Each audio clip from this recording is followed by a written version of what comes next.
ನಡೆದಿರ್ತಕ್ಕಂಥ ಸಿವಿಲ್ PCಲಿ ಏನು ಕೇಳಿದ್ರು? ಕ್ವಶನ್ ನಂಬರ್ 1, ವಿಟಮಿನ್ ಎ ಯ ಕೊರತೆಯು ಯಾವ ಕಾಯಿಲೆಗೆ ಕಾರಣವಾಗುತ್ತದೆ? Deficiency in vitamin A ಕಾಜಸ್ following disease. Okay, so ರಾತ್ರಿ ಅಂಧತ್ವ ಅಥವಾ ರಾತ್ರಿ ಕುರುಡುತನ ಅಥವಾ ಇರಳು ಗುರುಡುತನ ಅಂತ ಏನು ಕರಿತೀವಿ ಅದ ನೈಟ್ ಬ್ಲೈಂಡ್ನೆಸ್, ಅಥವಾ ಸ್ಕರ್ವಿ ಅಥವಾ ರಿಕೆಟ್ಸ್ ಅಥವಾ ಕ್ಯಾನ್ಸರ್ ಅಂದ್ರೆ ವಿಟಮಿನ್ ಎ ಕೊರತೆಯಿಂದ ಇರುಳು ಗುರುಡುತನ ಅಥವಾ ನೈಟ್ ಬ್ಲೈಂಡ್ನೆಸ್ ಬರುತ್ತೆ. ರೈಟ್. ಸೊ ಈಗ ಏನ್ ಕೇಳ್ತಾರೆ ಅಂದ್ರೆ ಯಾವ ಒಂದು ನ್ಯೂಟ್ರಿಯೆಂಟ್ನ ಕೊರತೆಯಿಂದ, ಯಾವ ವಿಟಮಿನ್ನ ಕೊರತೆಯಿಂದ ಯಾವ ರೋಗ ಬರುತ್ತೆ ಅಂತ.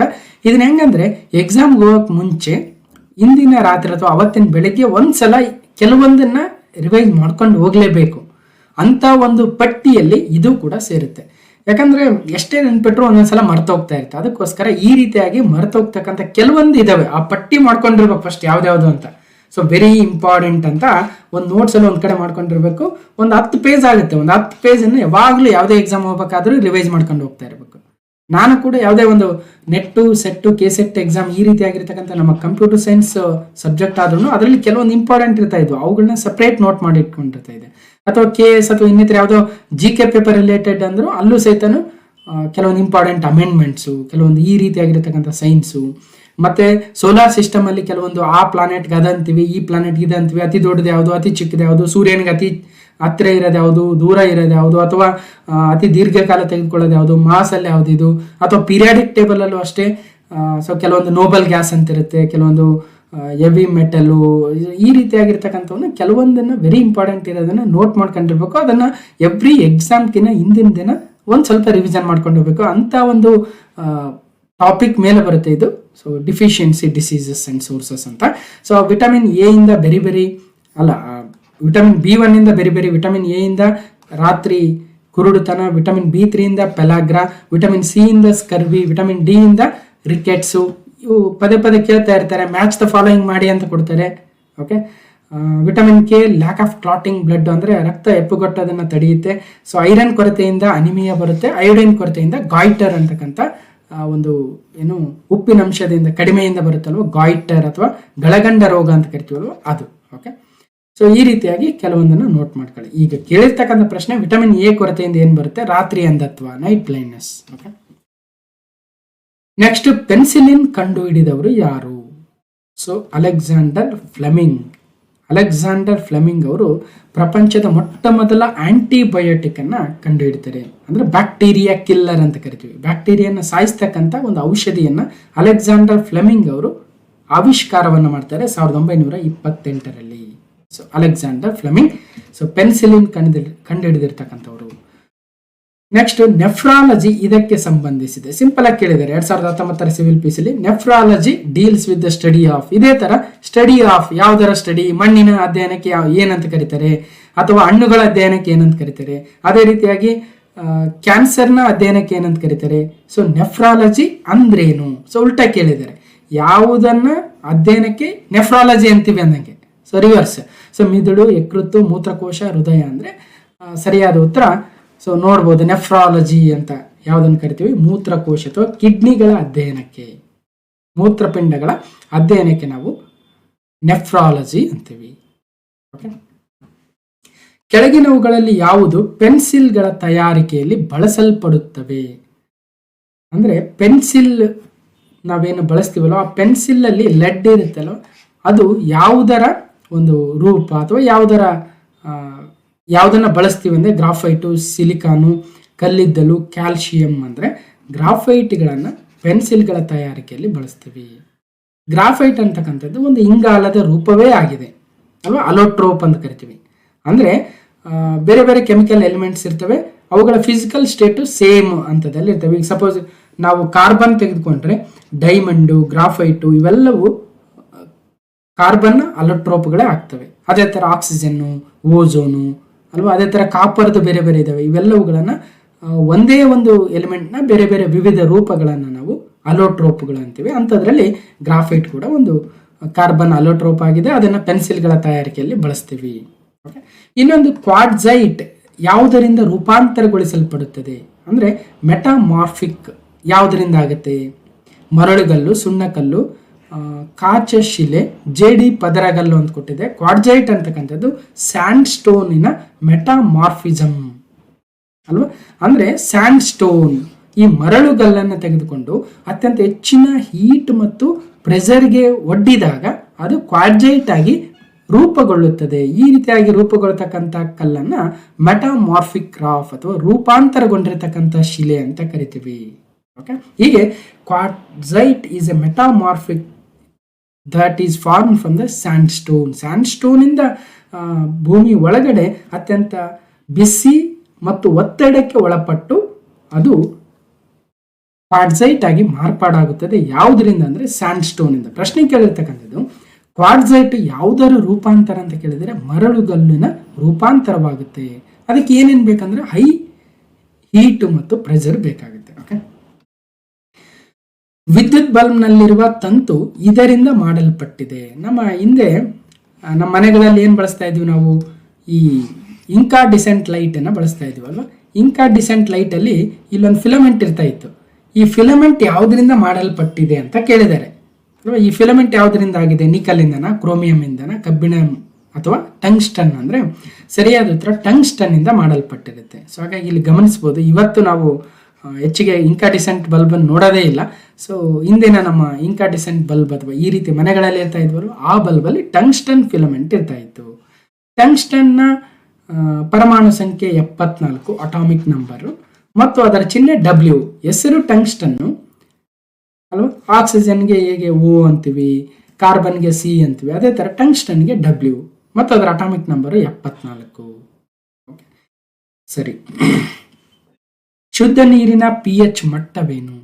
pH value of pure water 8, 6, 7 ಮತ್ತು 10. ಅಂದ್ರೆ pH 7 ಇದ್ರೆ ನ್ಯೂಟ್ರಲ್ ಆಗಿರುತ್ತೆ ಅಂದಂಗೆ, ಅಂದ್ರೆ ಅಷ್ಟು ಪ್ಯೂರ್ ಆಗಿರುತ್ತೆ. ಆ ಕಡೆ ಅಸಿಡಿಕ್ ಅಲ್ಲ, ಈ ಮೇಲ್ಗಡೆ ಹೋದ್ರೆ ಇದು ಅಸಿಡಿಕ್, ಕೆಳಗಡೆ ಬಂದ್ರೆ ಬೇಸಿಕ್ ಅಂತ ಕರಿತೀವಿ ಅಲ್ವಾ. ಇದು ಮೇಲ್ಗಡೆ ಆಮ್ಲೀಯ, ಕೆಳಗಡೆ ಕ್ಷಾರೀಯ ಅಂತ ಕರಿತೀವಿ ಕನ್ನಡದಲ್ಲಿ. ಹೀಗೆ ಮಧ್ಯದಲ್ಲಿದ್ರೆ ಅಂದ್ರೆ 0ದಿಂದ 14 ಇರುತ್ತೆ ಆ ಲೆವೆಲ್. ಅದರಲ್ಲಿ 7 ಅಂದ್ರೆ neutral water. Actual pure water is A pH ನ ಮಟ್ಟ 7 ಇರುತ್ತೆ. ಇಲ್ಲಿ ಗಮನಿಸಬಹುದು, ಪ್ಯೂರ್ ವಾಟರು 7 ಇರುತ್ತೆ, ಅದು ನ್ಯೂಟ್ರಲ್ ಅಂತೀವಿ. ಮೇಲ್ಗಡೆ ಹೋದಂಗೆಲ್ಲ ಅದು ಆಮ್ಲೀಯವಾಗುತ್ತೆ ಅಥವಾ ಅಸಿಡಿಕ್ ಆಗುತ್ತೆ. ಕೆಳಗಡೆ ಬಂದಂಗೆಲ್ಲ ಅದು ಆಲ್ಕಲೈನ್ ಆಗುತ್ತೆ ಅಥವಾ ಬೇಸಿಕ್ ಆಗುತ್ತೆ ಅಥವಾ ಕ್ಷಾರೀಯ ಅಂತ ಕರಿತೀವಿ ಕನ್ನಡದಲ್ಲಿ, ಕ್ಷಾರೀಯ ಸಾಲ್ಟ್ ಅಂತ ಕರಿಬಹುದು. ಸೊ ಹಾಗಾದ್ರೆ ಎಕ್ಸಾಂಪಲ್ಗಳನ್ನ ನೋಡ್ಬೋದು. Vinegar, lemon juice, battery acid ಇವೆಲ್ಲವುಗಳು pH 7ಗಿಂತಲೂ ಕಡಿಮೆ ಇರುತ್ತೆ, ಹಾಗಾಗಿ ಅವೆಲ್ಲವೂ ಅಸಿಡಿಕ್ ಆಗ್ತವೆ. ಅದೇ ತರ pH 7ಗಿಂತ ಮೇಲೆ ಬಂದಾಗ ಉಪ್ಪಿನ ಅಂಶ ಜಾಸ್ತಿ ಇರುತ್ತೆ. ಸಿ ವಾಟರ್ ಆಗಿರ್ಬೋದು, ಅಮೋನಿಯಾ, ಬ್ಲೀಚು ಇವೆಲ್ಲವೂ pH 7ಗಿಂತಲೂ ಮೇಲಿರ್ತವೆ, ಹಾಗಾಗಿ ಅವುಗಳನ್ನ ಬೇಸಿಕ್ ಅಥವಾ ಕ್ಷಾರೀಯ ಅಂಶಗಳು ಅಂತ ಕರಿತೀವಿ. Okay, next sodium hydrogen carbonate NaHCO3 ನ ಸಾಮಾನ್ಯ ಹೆಸರೇನು ಅಂತ ಕೇಳಿದ್ದಾರೆ. What is the common name of the sodium hydrogen carbonate? Mostly ನನ್ನ ವಾಯ್ಸ್ ಒಂಥರ ಡಿಫ್ರೆಂಟ್ ಆಗಿ ಕಾಣಿಸ್ತಾ ಇರ್ಬೋದು, ಕೇಳಿಸ್ತಾ ಇರ್ಬೋದು, ಸ್ವಲ್ಪ ಅಡ್ಜಸ್ಟ್ ಮಾಡ್ಕೊಳ್ರಿ. ಯಾಕಂದ್ರೆ ನೆಸೆಸಿಟಿ ಇದೆ, ಇವತ್ತು ಮಾಡಲೇಬೇಕಾಗಿದೆ. ಬಹಳ ಜನ ಎಲ್ಲ ಮ್ಯಾರಥಾನ್ ಕೇಳಿರ್ತೀರಾ, ಅಟ್ಲೀಸ್ಟ್ ಸೈನ್ಸ್ ಮತ್ತು ಮೆಂಟಲ್ ಎಬಿಲಿಟಿ ಅಂತ ಕೇಳಿದ್ರೆ ಪರಿಪೂರ್ಣ ಆಗುತ್ತೆ ಅನ್ನೋ ಉದ್ದೇಶದಿಂದ. ಓಕೆ, ಈಗ ಆಲ್ರೆಡಿ ಕರೆಂಟ್ ಅಫೇರ್ಸ್ ಬಹಳ ದಿನದಿಂದ ಫಾಲೋ ಮಾಡ್ತಾ ಇರ್ತೀರಿ ಅಲ್ವಾ. ಮಿನಿಮಮ್ ಒಂದು 70ರಿಂದ 80 ನೀವು ಅಟೆಂಡ್ ಮಾಡಿ ಬರಬೇಕು ಅನ್ನೋದು ನನ್ನ ಉದ್ದೇಶ. ನೋಡೋಣ. ಸೋಡಿಯಂ ಹೈಡ್ರೋಜನ್ ಕಾರ್ಬೋನೇಟ್ನ ಸಾಮಾನ್ಯ ಹೆಸರು baking soda, washing soda, bleaching powder ಅಥವಾ ಇವುಗಳಲ್ಲಿ ಯಾವುದೂ ಅಲ್ಲ. ಅಂದ್ರೆ ಸೋಡಿಯಂ ಹೈಡ್ರೋಜನ್ ಕಾರ್ಬೋನೇಟ್ ಅಂದ್ರೆ, ಅಥವಾ ಇದನ್ನು ಸೋಡಿಯಂ ಬೈಕಾರ್ಬೋನೇಟ್ ಅಂತ ಕೂಡ ಕರಿತೀವಿ, NaHCO3. ಸಾಮಾನ್ಯವಾಗಿ ಇದನ್ನು ಅಡುಗೆ ಸೋಡಾ ಅಥವಾ ಬೇಕಿಂಗ್ ಸೋಡಾ ಅಂತ ಕರಿತೀವಿ. ಯಾವುದು? Sodium hydrogen carbonate NaHCO3. Sodium carbonate ಅಂದ್ರೆ ವಾಷಿಂಗ್ ಸೋಡಾ, ಬರೀ ಕಾರ್ಬೋನೇಟು. ಬೈಕಾರ್ಬೋನೇಟ್ ಅಂದ್ರೆ ಮತ್ತೆ ಅಡುಗೆ ಸೋಡಾ. ಸೊ ಹಾಗಾಗಿ ಅವುಗಳ ಒಂದು ವ್ಯತ್ಯಾಸವನ್ನು ತಿಳ್ಕೊಬೇಕು. ಏನು? So NaHCO3 sodium bicarbonate, baking soda ಅಥವಾ ಅಡುಗೆ ಸೋಡಾ. ವಾಷಿಂಗ್ ಸೋಡಾ ಅಂದ್ರೆ ಸೋಡಿಯಂ ಕಾರ್ಬೋನೇಟ್ Na2CO3. ಗಮನಿಸಬೇಕು. ಓಕೆ, ಸಾಮಾನ್ಯವಾಗಿ ಬೇಕಿಂಗ್ ಸೋಡಾನ ನಾವು ಅಡುಗೆಗಳಲ್ಲಿ ಬಳಸ್ತೀವಿ. ಓಕೆ, ವಾಟರ್ ಸಾಲ್ಯುಬಲ್ ಆಗಿರುತ್ತೆ. ಮತ್ತು ಸೋಡಿಯಂ ಕಾರ್ಬೋನೇಟ್ ಅನ್ನ ಜನರಲ್ ಆಗಿ ನಾವು ಲಾಂಡ್ರಿ ಅಥವಾ ಡಿಟರ್ಜೆಂಟ್ಗಳಲ್ಲಿ ಬಳಸ್ತೀವಿ. ಓಕೆ, ಶಬ್ದದ ತೀವ್ರತೆಯನ್ನು ಅಳೆಯಲು ಇರುವ ಏಕಮಾನ ಯಾವುದು? ಶಬ್ದದ ತೀವ್ರತೆಯನ್ನ ಅಳೆಯುವ ಏಕಮಾನ ಅಲ್ವಾ ಡೆಸಿಬಲ್. ಸೊ ಇದು ಶಬ್ದದ ತೀವ್ರತೆಯನ್ನ ಅಳೆಯುತ್ತೆ, ಡಿಬಿ ಅಥವಾ ಡೆಸಿಬಲ್. ಯಾಕೆ ಇದಕ್ಕೆ ಡೆಸಿಬಲ್ ಅಂತ ಇಟ್ರು ಅಂದ್ರೆ ಟೆಲಿಫೋನ್ ಮತ್ತು ಆಡಿಯೋ ಮೀಟರ್ಗಳನ್ನ ಕಂಡುಹಿಡಿದಿರ್ತಕ್ಕಂಥ ಅಲೆಕ್ಸಾಂಡರ್ ಗ್ರಾಮ್ ಬೆಲ್ ಅವರ ಗೌರವಾರ್ಥವಾಗಿ ಡೆಸಿಬಲ್ ಅಂತ ಕರೆಯಲಾಗಿದೆ. ಶಬ್ದದ ತೀವ್ರತೆ ಡೆಸಿಬಲ್. ಇನ್ನು 70 ಡೆಸಿಬಲ್ಗಳಿಗಿಂತ ಕಡಿಮೆ ಇರ್ತಕ್ಕಂಥದ್ದನ್ನು ನಾವು ಬೇರ್ ಮಾಡ್ಬೋದು ಅಥವಾ ಸೌಂಡನ್ನು ಕೇಳಿಸ್ಬೋದು. 70ಕ್ಕಿಂತ ಜಾಸ್ತಿ ಏನಾದರೆ ಅದು ನಮ್ಮ ಕಿವಿಗೆ ಲಾಂಗ್ ಟರ್ಮಲ್ಲಿ ಬಹಳಷ್ಟು ತೊಂದರೆಯನ್ನು ಕೊಡುತ್ತೆ ಅಂತಕ್ಕಂಥ. ಅದಕ್ಕೋಸ್ಕರ 70ರ ಕೆಳಗಿರಬೇಕು ಡೆಸಿಬಲ್. ಯಾವುದೇ ಒಂದು ಸೌಂಡನ್ನ, ಯಾವುದೋ ಒಂದು ಶಬ್ದದ ಒಂದು ತೀವ್ರತೆ ಎಷ್ಟಿರಬೇಕು? 70 ಡೆಸಿಬಲ್ಗಿಂತಲೂ ಕಡಿಮೆ ಇರಬೇಕು. ಈಗ ನಾವು ಪಿಸಿಗುಟ್ತೀವಲ್ವಾ, ಅದು ಸುಮಾರು 30 ಡೆಸಿಬಲ್ ಇರುತ್ತಂತೆ. ಓಕೆ, ಅದೇ ರೀತಿಯಾಗಿ ಕಾರ್ನ ಸೌಂಡ್ ಆಗಿರ್ಬೋದು, ಇತರೆ ವಾಹನಗಳ ಸೌಂಡು, ಅದೇ ಥರ ಹೆಲಿಕಾಪ್ಟರ್ ಸೌಂಡು 100 ಡೆಸಿಬಲ್ಗಿಂತಲೂ ಹೆಚ್ಚಾಗಿರುತ್ತೆ ಅಲ್ವಾ. ಸೊ ಹೀಗೆ ಒಂದಷ್ಟು 70ಕ್ಕಿಂತ ಮೇಲೆ ಹೋದಾಗ, ಅದಕ್ಕೆ ನೋಡಿ ಹೆಲಿಕಾಪ್ಟರ್ ಹತ್ರ ಬಂದಾಗ ಎಷ್ಟು ನಮ್ಮ ಕಿವಿಗೆ ತೊಂದರೆ ಅನ್ಸುತ್ತಲ್ವಾ. ಸೊ ಹಾಗಾಗಿ ಇವುಗಳಲ್ಲಿ ಯಾವುದು ಯಾಂತ್ರಿಕ ಶಕ್ತಿಯನ್ನು ವಿದ್ಯುತ್ ಶಕ್ತಿಯನ್ನಾಗಿ ಪರಿವರ್ತಿಸುತ್ತದೆ? Mechanical energy into electrical energy. ಅಂದ್ರೆ ಯಾಂತ್ರಿಕ ಶಕ್ತಿಯನ್ನ ಒಂದು ವಿದ್ಯುತ್ ಶಕ್ತಿಯಾಗಿ ಮಾರ್ಪಡಿಸ್ತಕ್ಕಂಥ ಒಂದು ವ್ಯವಸ್ಥೆ ಯಾವುದು? Dynamo, generator, motor, inverter. ಅಂದರೆ ಸರಿಯಾದ ಉತ್ತರ ಡೈನಾಮೋ ಕೂಡ ಆಗುತ್ತೆ. ಸೊ ನಾವು ಒಂದು ಯಾವುದಾದ್ರೂ ಮ್ಯಾಗ್ನೆಟಿಕ್ ಫೀಲ್ಡ್ ಅಲ್ವಾ, ಒಂದು ಅಯಸ್ಕಾಂತ ಇದೆ, ಅಯಸ್ಕಾಂತದ ಸುತ್ತಲೂ ಒಂದಷ್ಟು ಕಾಂತೀಯ ಕ್ಷೇತ್ರ ಇರುತ್ತೆ ಅಥವಾ ಮ್ಯಾಗ್ನೆಟಿಕ್ ಫೀಲ್ಡ್ ಇರುತ್ತೆ. ಆ ಕಾಂತೀಯ ಕ್ಷೇತ್ರದಲ್ಲಿ ಎಲೆಕ್ಟ್ರಿಕಲ್ ವೈರ್ ಬಂದಾಗ ಅದು ಏನಂತೀವಿ, ಕರೆಂಟ್ ಉತ್ಪಾದನೆ ಆಗುತ್ತೆ. ಇದನ್ನೇ ನಾವು ಎಲೆಕ್ಟ್ರೋ ಮ್ಯಾಗ್ನೆಟಿಕ್ ಇಂಡಕ್ಷನ್ ಅಂತ ಕರಿತೀವಿ.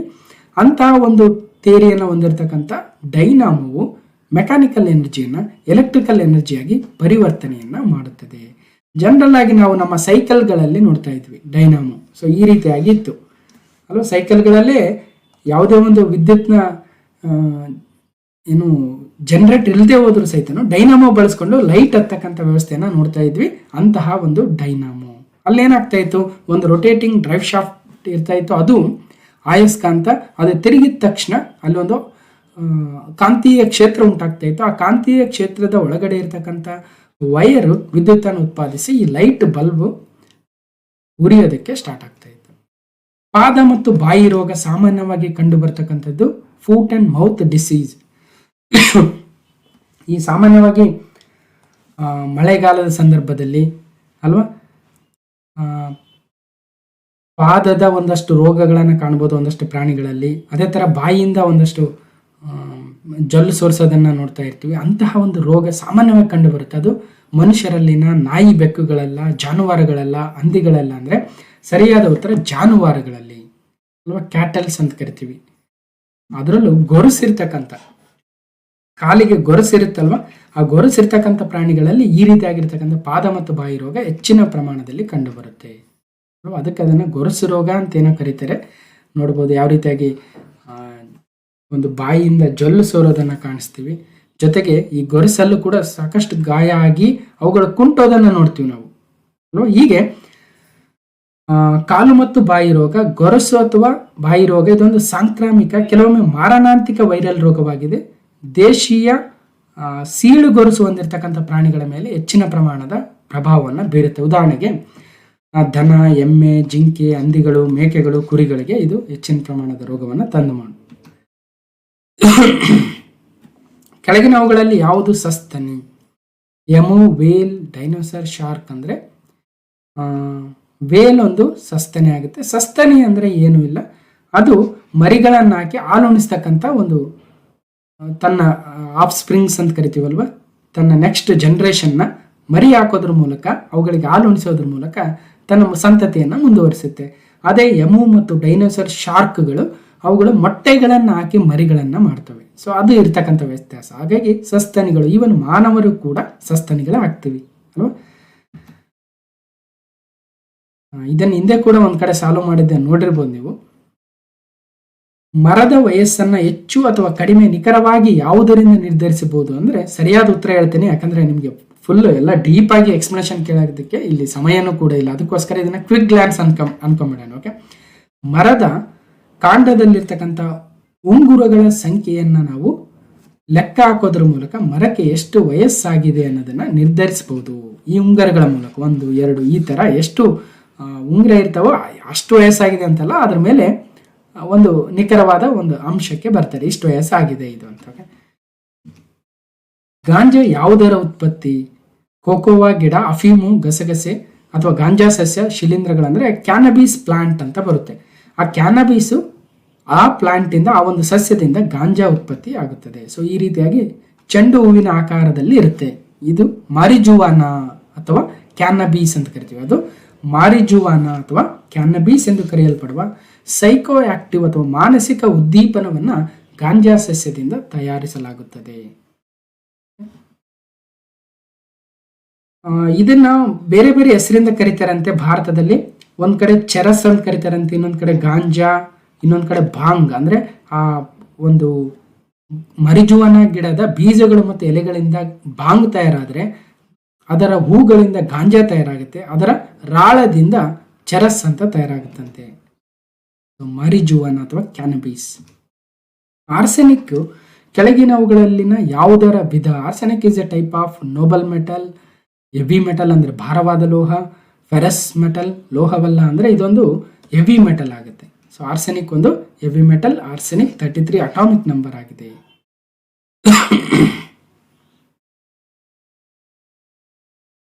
ನೆಕ್ಸ್ಟ್, ಯಾವ ರೋಗವನ್ನ ಆನ್ಸೆನ್ ರೋಗ ಎಂದು ಕರೆಯುತ್ತಾರೆ? ಆನ್ಸೆನ್ಸ್ ಡಿಸೀಸ್. ಕಾಲರಾ, ಕುಷ್ಠರೋಗ, ಬುದ್ಧಿಮಾಂದ್ಯತೆ, ಕ್ಯಾನ್ಸರ್ ಅಂದ್ರೆ ಸೊ ಲೆಪ್ರಸಿ ಅಥವಾ ಕುಷ್ಠರೋಗವನ್ನ ಆನ್ಸೆನ್ಸ್ ರೋಗ ಅಂತ ಕರೀತಾರೆ. ಮೈಕೋಬ್ಯಾಕ್ಟೀರಿಯಂ ಲೆಪ್ರೆ ಎಂಬ ಬ್ಯಾಕ್ಟೀರಿಯಾದಿಂದ ಉಂಟಾಗುವ ಈ ರೋಗವನ್ನ ಕುಷ್ಠರೋಗ ಅಂತ ಕೂಡ ಕರೀತಾರೆ. ಇದನ್ನ ಗೆರಾರ್ಡ್ ಎನ್ರಿಕ್ ಆರ್ಮರ್ ಆನ್ಸೆನ್ ಅವರು ಪತ್ತೆ ಹಚ್ತಾರೆ. ಯಾವುದು? ಬ್ಯಾಕ್ಟೀರಿಯಂ, ಮೈಕ್ರೋ ಬ್ಯಾಕ್ಟೀರಿಯಂ ಲೆಪ್ರೆಯನ್ನ. ಅದಕ್ಕೋಸ್ಕರ ಈ ಒಂದು ಕಾಯಿಲೆಗೆ ಆನ್ಸೆನ್ ಕಾಯಿಲೆ ಅಥವಾ ಕುಷ್ಠರೋಗ ಅಂತ ಕರೀತಾರೆ. ಮನುಷ್ಯರಿಗೆ ರೋಗಗಳನ್ನು ಹರಡುವ ಕೀಟಗಳನ್ನ ಏನೆಂದು ಕರೆಯುತ್ತಾರೆ? ಸಾಗಾಣೆದಾರರು, ಕಣಜಗಳು, ವಾಹಕಗಳು, ಉಷ್ಣ ಪೋಷಕಗಳು ಅಂದ್ರೆ ವಾಹಕಗಳು ಅಥವಾ ವೆಕ್ಟಾರ್ಸ್ ಅಂತ ಕರಿತೀವಿ. ಅಂದ್ರೆ ಒಬ್ಬರಿಂದ ಒಬ್ಬರಿಗೆ ರೋಗಗಳನ್ನು ಹರಡ್ತಕ್ಕಂಥ ಕೀಟಗಳನ್ನ ವೆಕ್ಟಾರ್ಗಳು ಅಥವಾ ವಾಹಕಗಳು ಅಂತ ಕರಿತೀವಿ. ಓಕೆ, ಸೊ ನೋಡ್ಬೋದು ಮಸ್ಕಿಟೋಸು, ಸ್ಯಾಂಡ್ ಫ್ಲೈಸು ಇವೆಲ್ಲವೂ ವೆಕ್ಟಾರ್ಗಳು.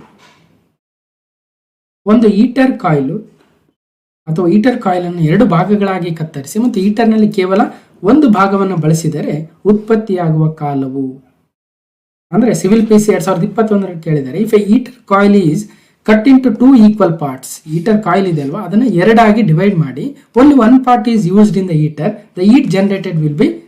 ಒಂದು ಭಾಗವನ್ನು ಮಾತ್ರ ಈಟರಲ್ಲಿ ಬಳಸಿದ್ರೆ ಅದು ದ್ವಿಗುಣವಾಗುತ್ತಾ? ಈಟು ಉತ್ಪಾದನೆ ಆಗಿರ್ತಕ್ಕಂಥದ್ದು ಬದಲಾಗೋದಿಲ್ವಾ? 4ನೇ ಒಂದು ಭಾಗದಷ್ಟು, ಅರ್ಧದಷ್ಟು ಅಂದ್ರೆ ಆಕ್ಚುಲಿ ದ್ವಿಗುಣವಾಗುತ್ತೆ. ಯಾಕೆ ದ್ವಿಗುಣವಾಗುತ್ತೆ ಅಂದ್ರೆ ಆ ರೆಸಿಸ್ಟೆನ್ಸ್ ಕಡಿಮೆ ಆಗೋಯ್ತು. ರೆಸಿಸ್ಟೆನ್ಸ್ ಅಂದ್ರೆ ಎಲೆಕ್ಟ್ರಿಕಲ್ ಕಂಡಕ್ಟಿವಿಟಿ ಏನಾಗ್ತಾ ಇತ್ತು, ಅದು ರೆಸಿಸ್ಟೆನ್ಸ್ ಕಡಿಮೆ ಆದಷ್ಟು ಪವರ್ ಡಬಲ್ ಆಗುತ್ತೆ ಅಷ್ಟೇ. ಓಕೆ, ಅದರ ಫಾರ್ಮಲ್ ನೋಡ್ಬೋದು. Heat is equal to V square by T, V square T into divided by R. Resistance ಏನಾಯಿತು? It is equal to the length. Length ಕಡಿಮೆ ಆದ ತಕ್ಷಣ ರೆಸಿಸ್ಟೆನ್ಸ್ ಕಡಿಮೆ ಆಗುತ್ತೆ. ಓಕೆ, ಫ್ಯಾರನೀಟ್ ಮಾಪಕ ಪ್ರಮಾಣದಂತೆ ನೀರು ಘನೀಕರಿಸುವ ಬಿಂದು 32 ಡಿಗ್ರಿ. ಫ್ರೀಸಿಂಗ್ ಪಾಯಿಂಟ್ ಎಷ್ಟು ಅಂದರೆ 32 ಡಿಗ್ರಿ. ಸೊ ಇದು ಫ್ರೀಸಿಂಗ್ ಪಾಯಿಂಟು ಮತ್ತು ಬಾಯ್ಲಿಂಗ್ ಪಾಯಿಂಟು ಅಂತ ನೋಡ್ತೀವಲ್ವ. ಸೊ ಅದು ಒಂದು ಇದು ನೋಡೋದಾದರೆ room temperature, body temperature 37 degree, boiling point right 100 degree centigrade. Okay, freezing point 0 degree centigrade.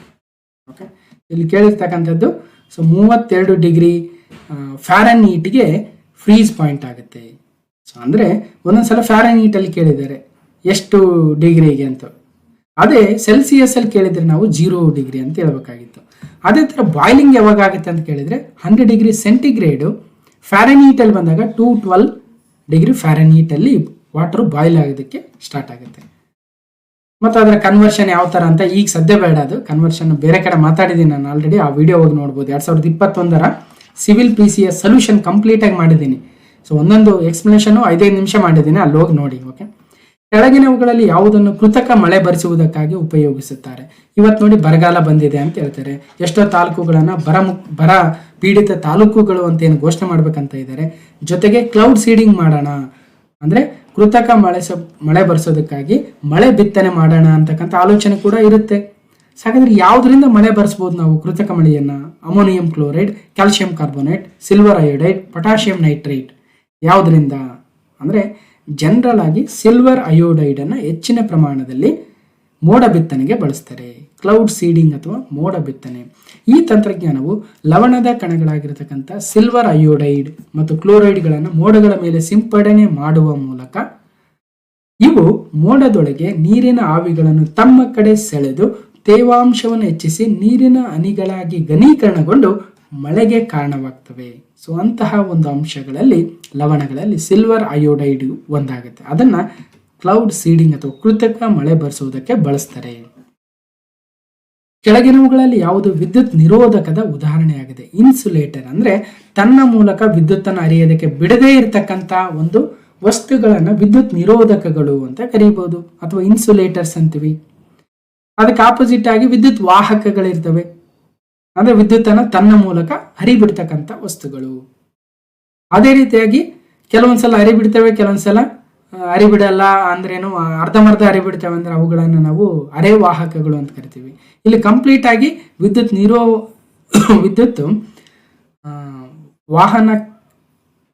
ವಿದ್ಯುತ್ ನಿರೋಧಕಗಳು ಅಂತ ಕರಿಬಹುದು, ರೈಟ್? ಯಾವುದು? ವಜ್ರ, ಪಾದರಸ, ಕಬ್ಬಿಣ, ಕ್ರೋಮಿಯಂ ಅಂದ್ರೆ ವಜ್ರ ಅಥವಾ ಡೈಮಂಡ್ ವಿದ್ಯುತ್ ನಿರೋಧಕವಾಗಿದೆ, ಇನ್ಸುಲೇಟರ್ಸ್ ಅಂತ ಕರಿತೀವಿ. ಸೊ ಕೆಲವೊಂದು ಎಲೆಕ್ಟ್ರಿಕಲ್ ಕಂಡಕ್ಟರ್ಸ್, ಒಳ್ಳೆ conductors silver, gold, copper, steel, C water ಕೂಡ ಒಳ್ಳೆ ವಿದ್ಯುತ್ ಕಂಡಕ್ಟರ್ ಆಗುತ್ತೆ. ಇನ್ಸುಲೇಟರ್ ಯಾವ್ಯಾವು ಅಂದ್ರೆ ರಬ್ಬರ್ ಮೂಲಕ ವಿದ್ಯುತ್ ಹರಿಯೋದಿಲ್ಲ, ಗ್ಲಾಸ್ ಮೂಲಕ ವಿದ್ಯುತ್ ಹರಿಯೋದಿಲ್ಲ, ಆಯಿಲು, ಡೈಮಂಡು, ಸೊ ಅದಕ್ಕೆ ಡ್ರೈ ವುಡ್ಡು ಹರಿಯೋದಿಲ್ಲ. ಓಕೆ, ಹೀಗೆ ರೈಟ್. ವಿದ್ಯುತ್ ನಿರೋಧಕಗಳನ್ನ ಇನ್ನೊಂದು ವರ್ಡ್ ಏನಂದ್ರೆ ವಿದ್ಯುತ್ ಅವಾಹಕಗಳು ಅಂತ ಕೂಡ ಕರಿಬಹುದು. ಓಕೆ, ಅವಾಹಕಗಳು ವಿದ್ಯುತ್ ಪ್ರವಾಹವನ್ನ ಅವುಗಳ ಮೂಲಕ ಹಾದು ಹೋಗಲು ಅನುಮತಿಸುವುದಿಲ್ಲ. ಅದೇ ವಿದ್ಯುತ್ ವಾಹಕಗಳು ತಮ್ಮ ಮೂಲಕ ವಿದ್ಯುತ್ ಪ್ರವಾಹವನ್ನು ಹಾದು ಹೋಗಲು ಅನುಮತಿಸ್ತಕ್ಕಂಥ ವಸ್ತುಗಳನ್ನ ವಿದ್ಯುತ್ ವಾಹಕಗಳು ಅಂತಿವೆ. So electrical conductors, electrical insulators ನೆನ್ಪಿಡ್ಬೇಕು. ಆಪ್ಟಿಕಲ್ ಫೈಬರು ಯಾವ ತತ್ವದ ಮೇಲೆ ಕೆಲಸ ಮಾಡುತ್ತದೆ? ಆಪ್ಟಿಕಲ್ ಫೈಬರು ಸೊ ಒಟ್ಟು ಆಂತರಿಕ ಪ್ರತಿಫಲನ, ಟೋಟಲ್ ಇಂಟರ್ನಲ್ ರಿಫ್ಲೆಕ್ಷನ್ ಮೇಲೆ ಕಾರ್ಯನಿರ್ವಹಿಸುತ್ತದೆ. ಫೈಬರ್ ಆಪ್ಟಿಕ್ಸ್ ಅಲ್ಲಿ ನೋಡ್ತೀವಿ. Okay, so total internal reflection. ಇದೇ ರೀತಿಯ ಒಂದು ಫೆನಾಮಿನ ನಾವು ನೀರಿನ ಏನು ಒಳಗಡೆ ಇದ್ದಾಗ ಮೇಲ್ಗಡೆ ನಿಂತಿರ್ತಕ್ಕಂಥ ವ್ಯಕ್ತಿ ಬಾಗಿದಂತೆ ಕಾಣ್ತಾರೆ ಅಲ್ವಾ? ಮೇಲೆ ಇರ್ತಕ್ಕಂಥ ತೆಂಗಿನ ಮರ ಬಾಗಿ ನಮ್ಮ ಮೇಲೆ ಬೀಳ್ತಾ ಇದೆಯೇನೋ ಅಂತ ಕಾಣಿಸುತ್ತೆ. ಸೊ ಈ ರೀತಿಯಾಗಿರ್ತಕ್ಕಂಥ ಫೆನಾಮಿನ ಆಗ್ತಕ್ಕಂಥದ್ದು ಟೋಟಲ್ ಇಂಟರ್ನಲ್ ರಿಫ್ಲೆಕ್ಷನ್, ಒಟ್ಟು ಆಂತರಿಕ ಪ್ರತಿಫಲನ. ಜೊತೆಗೆ ರಸ್ತೆ ಮೇಲೆ ಹೋಗ್ಬೇಕಾದ್ರೆ ರಸ್ತೆ ಇನ್ನು ಸ್ವಲ್ಪ ದೂರದಲ್ಲಿ ಎಲ್ಲೋ ನೀರು ನಿಂತಿದೆಯಲ್ಲ ರಸ್ತೆ ಮೇಲೆ ಅನಿಸ್ತಾ ಇರುತ್ತೆ. ಸೊ ಅದು ಕೂಡ ಮರೀಚಿಕೆಗಳು ಅಥವಾ ಮಿರೇಜಸ್ ಅಂತ ಏನು ಕರಿತೀವಿ, ಆ ಮಿರೇಜಸ್ ಅಥವಾ ಮರೀಚಿಕೆಗಳ ಒಂದು ಫೆನಾಮಿನ ಆಗೋದಕ್ಕೂ ಕೂಡ ಟೋಟಲ್ ಇಂಟರ್ನಲ್ ರಿಫ್ಲೆಕ್ಷನ್ ಅಥವಾ ಒಟ್ಟು ಆಂತರಿಕ ಪ್ರತಿಫಲನ ಕರೆಕ್ಟ್ ಸೊ ಕಾರಣವಾಗುತ್ತದೆ. ಕೆಳಗಿನವುಗಳಲ್ಲಿ ಯಾವ ಹೇಳಿಕೆಯು ತಪ್ಪಾಗಿದೆ? ಸರಿಯಾದ ಯಾವುದು ತಪ್ಪಾಗಿದೆ ಅದನ್ನು ಮಾತ್ರ ಹೇಳ್ತೀನಿ. ಬೆಳಕು ನಿರ್ವಾತದ ಮೂಲಕ ಪ್ರಯಾಣಿಸಲು ಸಾಧ್ಯವಿಲ್ಲ. Light cannot travel through the vacuum. Okay, ಮತ್ತು ಬೆಳಕು ಶಬ್ದಕ್ಕಿಂತ ಹೆಚ್ಚಿನ ವೇಗದಲ್ಲಿ ಚಲಿಸುತ್ತದೆ. ಹೌದು, ಶಬ್ದಕ್ಕಿಂತ ಹೆಚ್ಚಿನ ವೇಗದಲ್ಲಿ ಬೆಳಕು ಚಲಿಸುತ್ತದೆ. ಬೆಳಕು ಸರಳ ರೇಖೆಯಲ್ಲಿ ಚಲಿಸುತ್ತದೆ, ರೈಟ್. ಓಕೆ, ಆದರೆ ಬೆಳಕು ನಿರ್ವಾತದ ಮೂಲಕ ಪ್ರಯಾಣಿಸಲು ಸಾಧ್ಯವಿಲ್ಲ. ಓಕೆ, ಬೆಳಕು ಸರಳ ರೇಖೆಯಲ್ಲಿ ಚಲಿಸುತ್ತದೆ.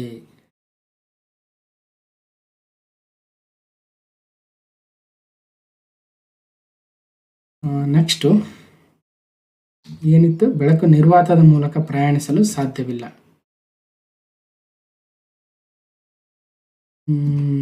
ಮಾನವ ಶರೀರದಲ್ಲಿ ಅತಿ ದೊಡ್ಡ ಮೂಳೆ ಯಾವುದು ಅಂದ್ರೆ ಎಲುಬು, ದವಡೆ ಮೂಳೆ, ಹೆಗಲ ಮೂಳೆ, ಕಾಲರ್ ಅಂದ್ರೆ ಫೇಮೂರ್ ಅಂತ ಏನು ಕರಿತೀವಿ. ಇದು ಮಾನವ ಶರೀರದಲ್ಲಿರ್ತಕ್ಕಂಥ ಅತಿ ದೊಡ್ಡ ಮೂಳೆ ಆಗುತ್ತೆ. ನಮ್ಮ ತೊಡೆಯ ಮೂಳೆಯನ್ನ ನಾವು ಫೇಮೂರ್ ಅಂತ ಕರಿತೀವಿ. Thigh bone is a very longest bone in the human body. ಅದೇ ತರ ಸ್ಮಾಲೆಸ್ಟ್ ಬೋನ್, ಅತಿ ಚಿಕ್ಕದಾಗಿರ್ತಕ್ಕಂಥ ಮೂಳೆ ಯಾವುದು ಅಂದ್ರೆ ನಮ್ಮ ಮಧ್ಯದ ಕಿವಿಯಲ್ಲಿದೆ ಅಂತ ನೋಡಿ, ಮಿಡಲ್ ಇಯರ್ ಅಂತೆ. ಅದು ಬಹಳ ಚಿಕ್ಕದಾಗಿರ್ತಕ್ಕಂಥ ಬೋನ್ ಅಥವಾ ಮೂಳೆ ಅಂತ ಕರೀತಾರೆ. ಓಕೆ, ಒಂದು ಫೇಮೂರ್, ಇನ್ನೊಂದು ಮಿಡಲ್ ಇಯರ್ನ ನೆನ್ಪಿಡ್ಬೇಕು. ನಮ್ಮ ಗ್ಯಾಲಕ್ಸಿ ಹೆಸರೇನು? ನಮ್ಮ ಸೌರಮಂಡಲ ಸೋಲಾರ್ ಸಿಸ್ಟಮ್ ಇರ್ತಕ್ಕಂಥದ್ದು ಯಾವ ಗ್ಯಾಲಕ್ಸಿಯಲ್ಲಿ ಅಂದ್ರೆ ಮಿಲ್ಕಿ ವೇ ಗ್ಯಾಲಕ್ಸಿ ಅಥವಾ ಆಕಾಶಗಂಗೆ ಅಥವಾ ಕ್ಷೀರಪಥ ಗ್ಯಾಲಕ್ಸಿ ಅಂತ ಕರಿತೀವಿ. ಅದು ಸುರುಳಿ ಆಕಾರದಲ್ಲಿರ್ತಕ್ಕಂಥ ಒಂದು ಬ್ರಹ್ಮಾಂಡವಾಗುತ್ತೆ. ಓಕೆ, ಯಾವುದರ ಕೊರತೆಯಿಂದಾಗಿ ಗಂಟಲುವಾಳ ಉಂಟಾಗುತ್ತದೆ? ಈಗ ಆಲ್ರೆಡಿ ಹೇಳ್ತಾ ಇದ್ವಿ ಅಲ್ವಾ, ಗಂಟಲುವಾಳ ಅಥವಾ ಗಳಗಂಡ ರೋಗ ಅಥವಾ ಕುತ್ತಿಗೆಯಲ್ಲಿ ಸ್ವಲ್ಪ ದಪ್ಪ ಆಗ್ತಕ್ಕಂಥದ್ದು ಯಾವುದರ ಕೊರತೆಯಿಂದ ಅಂದ್ರೆ ಗೊತ್ತಿರ್ತಕ್ಕಂಥದ್ದು ಅಯೋಡಿನ್ ಕೊರತೆಯಿಂದ ಅಥವಾ ಉಪ್ಪಿನಂಶದ ಕೊರತೆಯಿಂದಾಗಿ ಗಳಗಂಡ ರೋಗ ಅಥವಾ ಥೈರಾಯ್ಡ್ ಪ್ರಾಬ್ಲಮ್ ಅಥವಾ ಗಂಟಲುವಾಳ ರೋಗ ಅಥವಾ ಗಾಯ್ಟರ್ ಅಂತ ಕರಿತೀವಿ. ಈ ಗಾಯ್ಟರು ಥೈರಾಯ್ಡ್ ಗ್ರಂಥಿಯಲ್ಲಿನ ಊತಕ್ಕೆ ಕಾರಣವಾಗುತ್ತೆ. ಇದು ಕುತ್ತಿಗೆಯ ಊತ ಅಥವಾ ಗಂಟಲ ಗೂಡಿನ ಅಥವಾ ಧ್ವನಿಪೆಟ್ಟಿಗೆಯ ಊತಕ್ಕೂ ಕೂಡ ಕಾರಣವಾಗುತ್ತದೆ ಅಯೋಡಿನ್ ಕೊರತೆಯಿಂದ. ದೂರವಾಣಿಯನ್ನು ಯಾರು ಕಂಡುಹಿಡಿದರು? ಟೆಲಿಫೋನ್ ಯಾರು ಅಂದ್ರೆ ಅಲೆಕ್ಸಾಂಡರ್ ಗ್ರಾಹಂ ಬೆಲ್. ಸೊ ಗೊತ್ತಿರ್ತಕ್ಕಂಥದ್ದು. ಹಗುರವಾದ ಅನಿಲ, ಸೊ ಹೈಡ್ರೋಜನ್ ಅತ್ಯಂತ ಹಗುರವಾದ ಅನಿಲವಾಗುತ್ತೆ. Lightest gas hydrogen. Hydrogen is lightest element ಕೂಡ. H ಮತ್ತು ಅಟಾಮಿಕ್ ನಂಬರ್ 1 ಆಗುತ್ತೆ. ಯಾವ ಸಸ್ಯಗಳು ಮರುಭೂಮಿಯಲ್ಲಿ ಬೆಳೆಯುತ್ತವೆ? ಆಲ್ಪೈನ್, ಕಳ್ಳಿ, ಸಿಲ್ವರ್ವುಡ್, ತೇಗ. ಅಂದ್ರೆ ಕಳ್ಳಿ ಅಥವಾ ಕ್ಯಾಕ್ಟಸ್ ಸಸ್ಯಗಳು ಮರುಭೂಮಿಯಲ್ಲಿ ಬೆಳೆಯುತ್ತವೆ. ಕ್ಯಾಕ್ಟಸ್ಗೆ ಹೆಚ್ಚಿನ ಪ್ರಮಾಣದ ಮುಳ್ಳಿರುತ್ತೆ. ನಮ್ಮ ಪಾಪಸ್ ಕಳ್ಳಿಯನ್ನು ನೋಡಿರ್ತೀರಿ, ಅದು ಆ ಒಂದು ಮರಳುಗಾಡಿನಲ್ಲಿ ಅಥವಾ ಬಹಳ ನೀರಿನ ಕಡಿಮೆ ಇರತಕ್ಕಂಥ ಶುಷ್ಕ ಭೂಮಿಯಲ್ಲಿ ಬೆಳೆಯುತ್ತೆ. ಕಾರಣ ಅಲ್ಲಿ ನೀರಿನ ಅಂಶ ಕಡಿಮೆ ಇರುತ್ತೆ.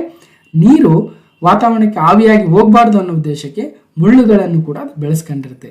ಇಂತಹ ಒಂದು ಕ್ಯಾಕ್ಟಸ್ಗಳು ಹೆಚ್ಚಿನ ಪ್ರಮಾಣದಲ್ಲಿ ಮರುಭೂಮಿಯಲ್ಲಿ ಬೆಳೆಯುತ್ತವೆ. ಸೊ ಜೇನು ನೊಣಗಳನ್ನ ಇಡುವ ಸ್ಥಳವನ್ನು ಏನೆಂದು ಕರೆಯಲಾಗುತ್ತದೆ? ಮೋರಿ, ಪಂಜರ, ಜೇನುನೊಣ ಅಥವಾ ಏಪಿಯರಿ, ಬಿಲ, ಬರೋ ಅಂದ್ರೆ ಸೊ ಜೇನುನೊಣ ಅಥವಾ ಏಪಿಯರಿಯಲ್ಲಿ ಜೇನುನೊಣಗಳನ್ನ ಸಾಕ್ತಾರೆ. ಏಪಿಯರಿ. ಈ ಕೆಳಗಿನ ಯಾವ ಅಭಯಾರಣ್ಯವು ವಿರಳ ಗ್ಯಾಂಗಟಿಕ್ ಡಾಲ್ಫಿನ್ ಮತ್ತು ಮೊಸಳೆ ಮತ್ತು ಗರಿಯಲ್ಗಳಿಗೆ ಹೆಸರುವಾಸಿಯಾಗಿದೆ ಅಂದ್ರೆ ರಾಷ್ಟ್ರೀಯ ಚಂಬಲ್ ಅಭಯಾರಣ್ಯ.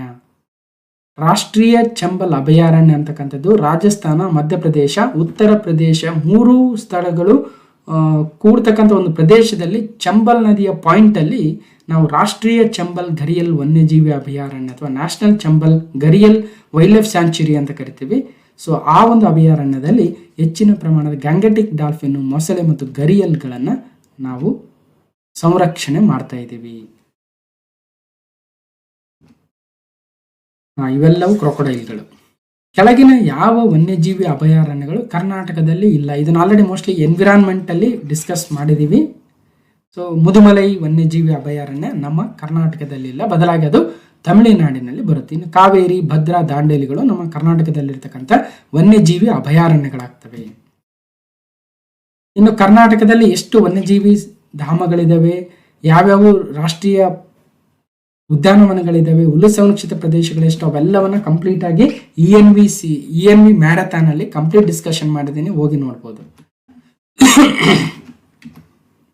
ಬೆಳಕಿನ ವರ್ಷ ಎಂದರೇನು? ಲೈಟ್ ಇಯರ್ ಎಂದರೆ ಯೂನಿಟ್ ಆಫ್ ಡಿಸ್ಟೆನ್ಸ್, ಅಂತರದ ಘಟಕವಾಗುತ್ತೆ.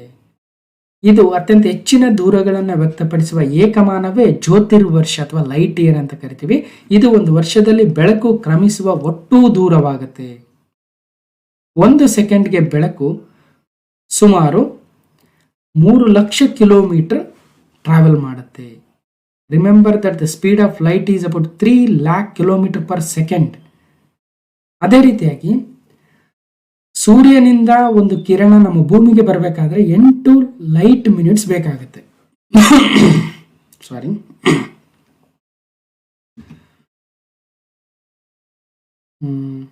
ಪರ್ಯಾಯವಾಗಿ ಖಗೋಳ ದೂರವನ್ನು ವ್ಯಕ್ತಪಡಿಸಲು ಬಳಸಲಾಗುವ ಒಂದು ಘಟಕ ಬೆಳಕಿನ ವರ್ಷ ಅಥವಾ ಲೈಟ್ ಇಯರ್ ಆಗುತ್ತೆ.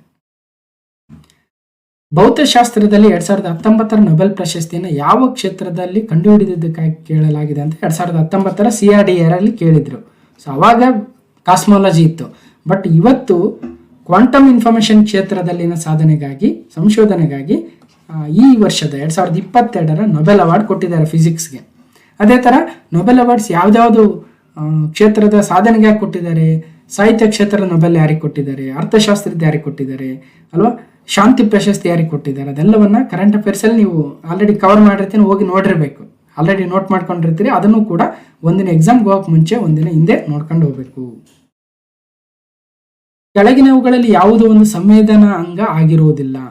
ಸೆನ್ಸರಿ ಆರ್ಗನ್ ಅಂತ ಕರಿತೀವಿ. ಕಣ್ಣುಗಳು, ಮೂಗು, ಕಿವಿಗಳು ಒಂದು ಅಪೆಂಡಿಕ್ಸ್ ಅಂದ್ರೆ ಕರುಳುವಾಳ ಅಥವಾ ಅಪೆಂಡಿಕ್ಸ್ ಅಲ್ಲ. ಅದ ಬದಲಾಗಿ ನಾಲಗೆ, ಚರ್ಮ, ನಮ್ಮ ಕಣ್ಣು, ಮೂಗು ಮತ್ತು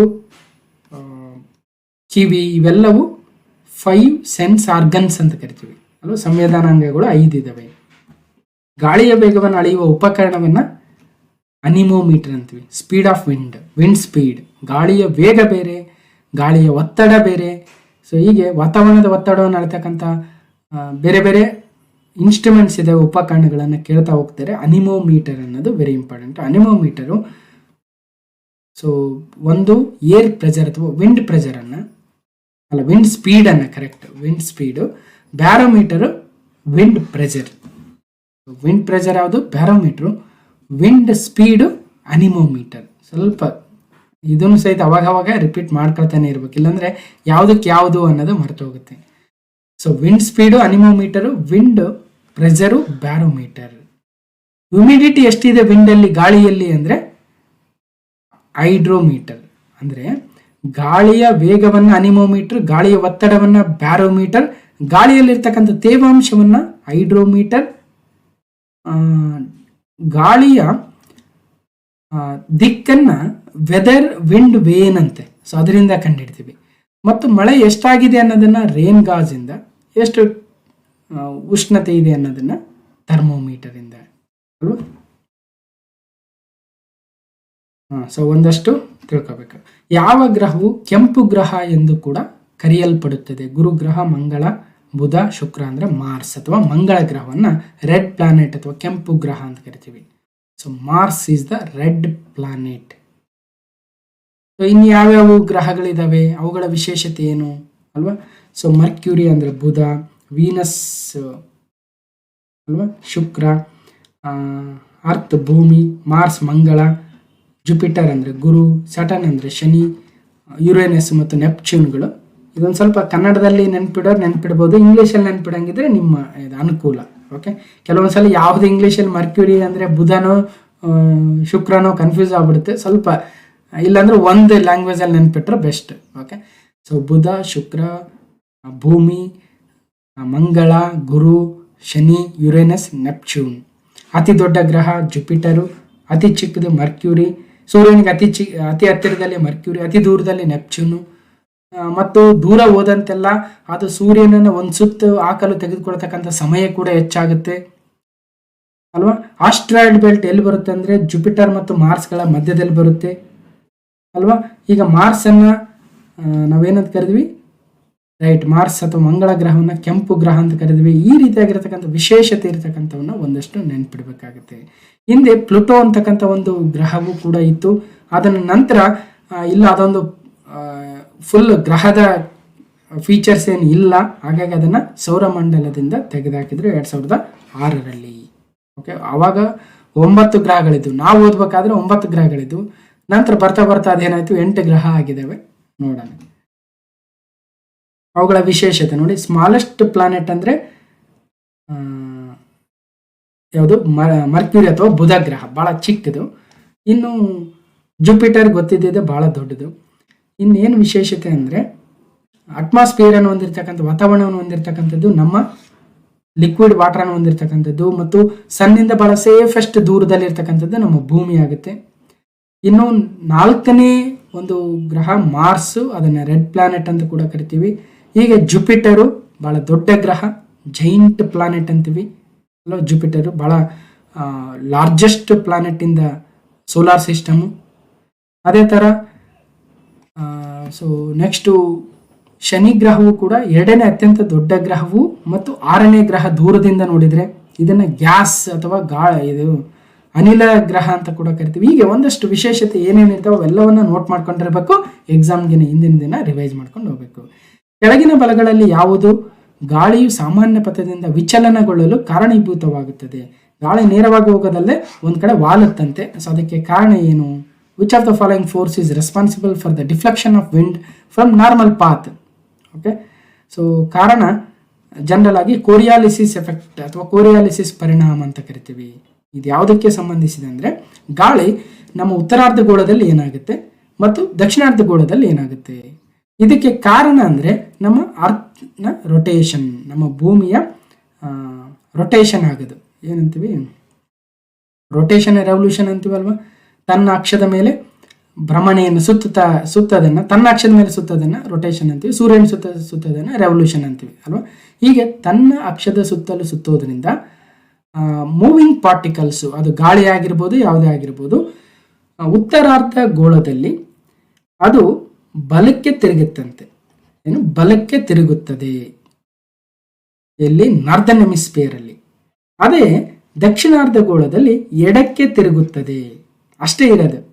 ಕೋರಿಯಾಲಿಸಿಸ್ ಎಫೆಕ್ಟ್ ಅಂದ್ರೇನು? ಭೂಮಿಯ ತನ್ನ ಅಕ್ಷದ ಸುತ್ತಲೂ ಸುತ್ತೋದ್ರಿಂದ ಉತ್ತರಾರ್ಧ ಗೋಳದಲ್ಲಿ ಆಬ್ಜೆಕ್ಟ್ಗಳು, ಮೂವಿಂಗ್ ಪಾರ್ಟಿಕಲ್ಸು, ಉದಾಹರಣೆಗೆ ಗಾಳಿಯು ಬಲಗಡೆಗೆ ತಿರುಗುತ್ತದೆ, ದಕ್ಷಿಣಾರ್ಧ ಗೋಳದಲ್ಲಿ ತನ್ನ ಎಡಗಡೆಗೆ ತಿರುಗುತ್ತದೆ. ಅದನ್ನೇ ಕೋರಿಯಾಲಿಸಿಸ್ ಎಫೆಕ್ಟ್ ಅಂತೀವಿ. ನೋಡೋಣ ಸೈನ್ಸ್ ಮೇಲೆ ಯಾವಾಗಾದ್ರೂ ಪಾಠ ಮಾಡಬೇಕಾದ್ರೆ ಅದು ಎಕ್ಸಾಕ್ಟ್ ಏನಾಗುತ್ತೆ ಅಂತ ನೋಡೋಣ. ಓಕೆ, ಚಂದ್ರಗ್ರಹಣವು ಯಾವಾಗ ಸಂಭವಿಸುತ್ತದೆ?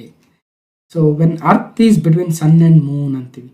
ಸೊ ಒಂದು ಸೂರ್ಯಗ್ರಹಣ, ಇದು ಸೂರ್ಯ,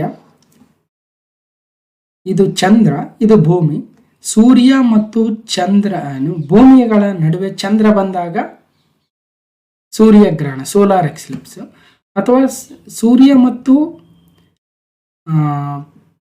ಚಂದ್ರರ ನಡುವೆ ಭೂಮಿ ಬಂದಾಗ ಚಂದ್ರಗ್ರಹಣ ಅಥವಾ ಲೂನಾರ್ ಎಕ್ಲಿಪ್ಸ್. ಇದು ಕೂಡ ಕನ್ಫ್ಯೂಸ್ ಆಗ್ತಾ ಇರುತ್ತೆ, ಒಂದು ಸ್ವಲ್ಪ ನೆನ್ಪಿಟ್ಕೊಂಡು ಹೋಗ್ಬೇಕು. ಓಕೆ, ಅವಾಗ ಮತ್ತೆ ಯಾವಾಗ ಆಗುತ್ತೆ?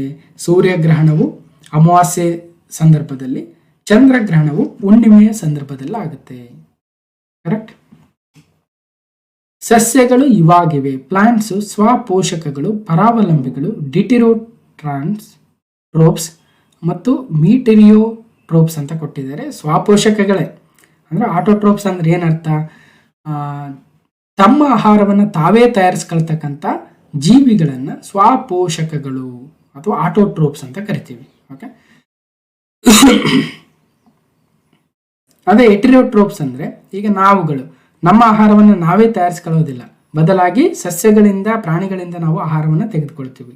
ಇಲ್ಲ ಸರ್ ನಮ್ಮ ಅಡಿಗೆ ನಾವೇ ರೆಡಿ ಮಾಡ್ಕೊಳ್ತೀವಲ್ವಾ ಅಂದ್ರೆ ಆಗಲ್ಲ ಅದು ಅಲ್ವಾ. ನಮ್ಮ ಅಡಿಗೆ ನಾವೇ ರೆಡಿ ಮಾಡ್ಕೊಳ್ತೀವಿ, ಕರೆಕ್ಟ್. ಬಟ್ ಅಡಿಗೆ ಮಾಡ್ಕೊಳ್ಬೇಕಾದ್ರೆ ಅಕ್ಕಿ, ಬೇಳೆ ಅದೆಲ್ಲ ಎಲ್ಲಿಂದ ಬಂತು ಅಲ್ವಾ. ಹಾಗಾದ್ರೆ ಸಸ್ಯಗಳು ಆಟೋಟ್ರೋಪ್ಸ್ಗಳಾಗ್ತವೆ, ನಾವುಗಳು ಹೆಟೆರೋಟ್ರೋಪ್ಗಳಾಗ್ತೀವಿ. ಸೊ ಸಿಂಪಲ್ ಆಗಿ. ಓಕೆ, ಆಟೋಟ್ರೋಪ್ಸ್ ಮತ್ತು ಹೆಟೆರೋಟ್ರೋಪ್ಗಳು, ಸ್ವಪೋಷಕಗಳು ಮತ್ತು ಪರಪೋಷಕಗಳು ಕನ್ನಡದಲ್ಲಿ.